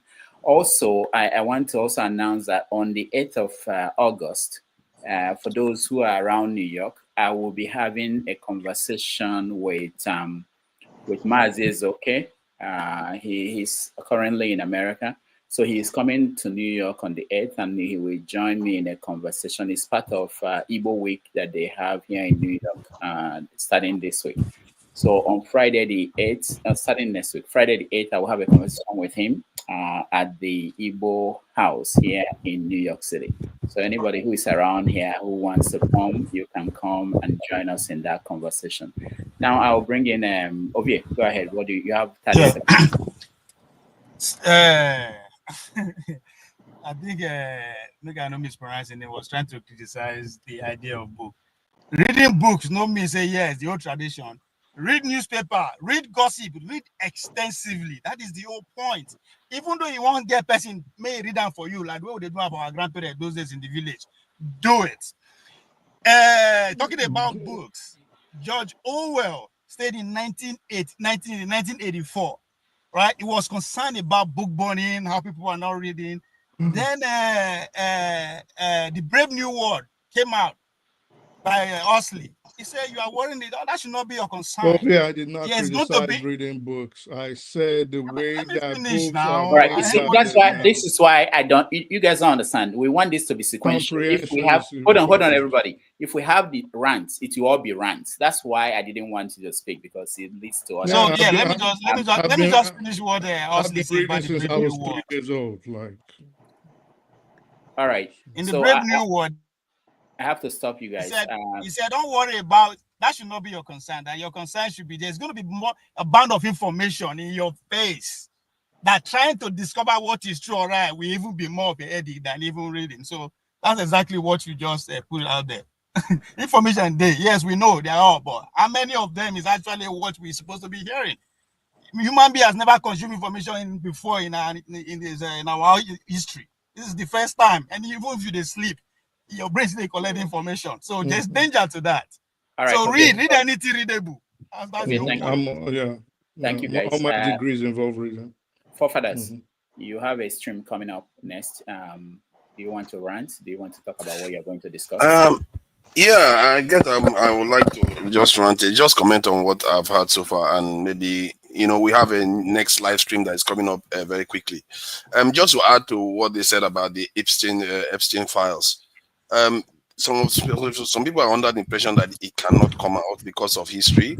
But there are cases in history where documents have been released before. I'm not even sure the Nixon files were supposed to be released, but it's out there now. People know a lot about what's happened, how he, made the American currency fiat currency, and the hacking and breaking into offices, the McCarthy files. There are many things that haven't been released before that can actually come out, especially when the people that are in charge of the country want their country back. They keep saying they want their country back. And they have backing too. People like Elon Musk is backing them. You notice that since Elon Musk released that thing on Twitter, that's when this stuff started snowballing slowly. It started getting hotter and hotter. So there is a movement out there to get this information out. And maybe the damage is already done even. Because now, any politician that sides with Israel, they'll be looking at that politician with a side eye. You're one of them, yeah? Okay, maybe. So the damage is already happening because people are already thinking that Israel is responsible for what is happening in Epstein file, even if it may not be. It doesn't even matter. Now, people are suspecting any politician that sides with Israel to be compromised, and that may be the lasting outcome from all the controversy that is going on now. So I will just leave it there. Thank you. There's no difference between Israel and America. Now they are one. I heard the argument last until they find out that you have been until people find out that you have been compromising their politicians, that's when you find out that they are no longer friends. The word there is you. I agree. Forefathers, how long does your stream last? 3 hours. 3 hours, and it starts almost immediately. So 3 hours time would be what? Around 12 midnight. Okay, I was hoping that if you could send me the direct link, maybe I would be able to weigh in on your stream right from the live at the LaGuardia, the Berezumezu, which is what I'm going to be talking about today. That's where I done my my walk up, which is cha-cha-cha-cha war, cha-cha-cha-cha war, but be careful when you ask for war. Thank you so much. Please send it to me. I will appreciate it. I've sent it already in the private chat. Yeah. Okay, thank you so much. Okay, let me just thank people that supported us. Oriako, Tope, Eccentricus, Igbo Basics. Thank you all for all your support and all your help in putting this, keeping this going. Because without all this support, we won't be here very soon. They are the people who actually are behind what we're doing. Dr. Dameji, I heard you. I see that you did browse. The people who did that picture say that none of them will do anything. Talk said they deceive you, say we're a gentleman. No, come on, no meet you for street too.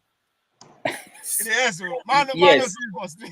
Yeah, once again, these are the people out of Dallas, people made to VA. How come this people and John Abba? So look at them smiling. Nobody was shouting at each other now. All right. On behalf of this picture was not supposed to be out before Epstein file. No. On behalf of everybody that joined us, those on the comment sections, thank you all for your comments. Those behind the scene, making sure that we come to you live. Thank you, all of you. I appreciate everybody. Until next week, I'll be back tomorrow for 90 Minutes Africa. And then next week, we will continue the conversation.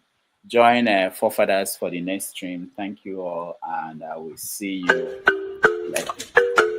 Take care.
kasị ka ịkọwara ka akụkọ ụmụ achara n'aka ide sinima achara bụ na senta obodo ọkụ na-ewu n'eme mobility ebute siki n'ole bụ butere siki 1 siki 2 siki 3 siki 4 siki 5 siki 6 ibutebe n'eghe gwaya ewemịa ngwachi iwemịa ngwa m ewemịa ọya ya egodimịa ọya m ewemịa ọya m ewemịa ogboriba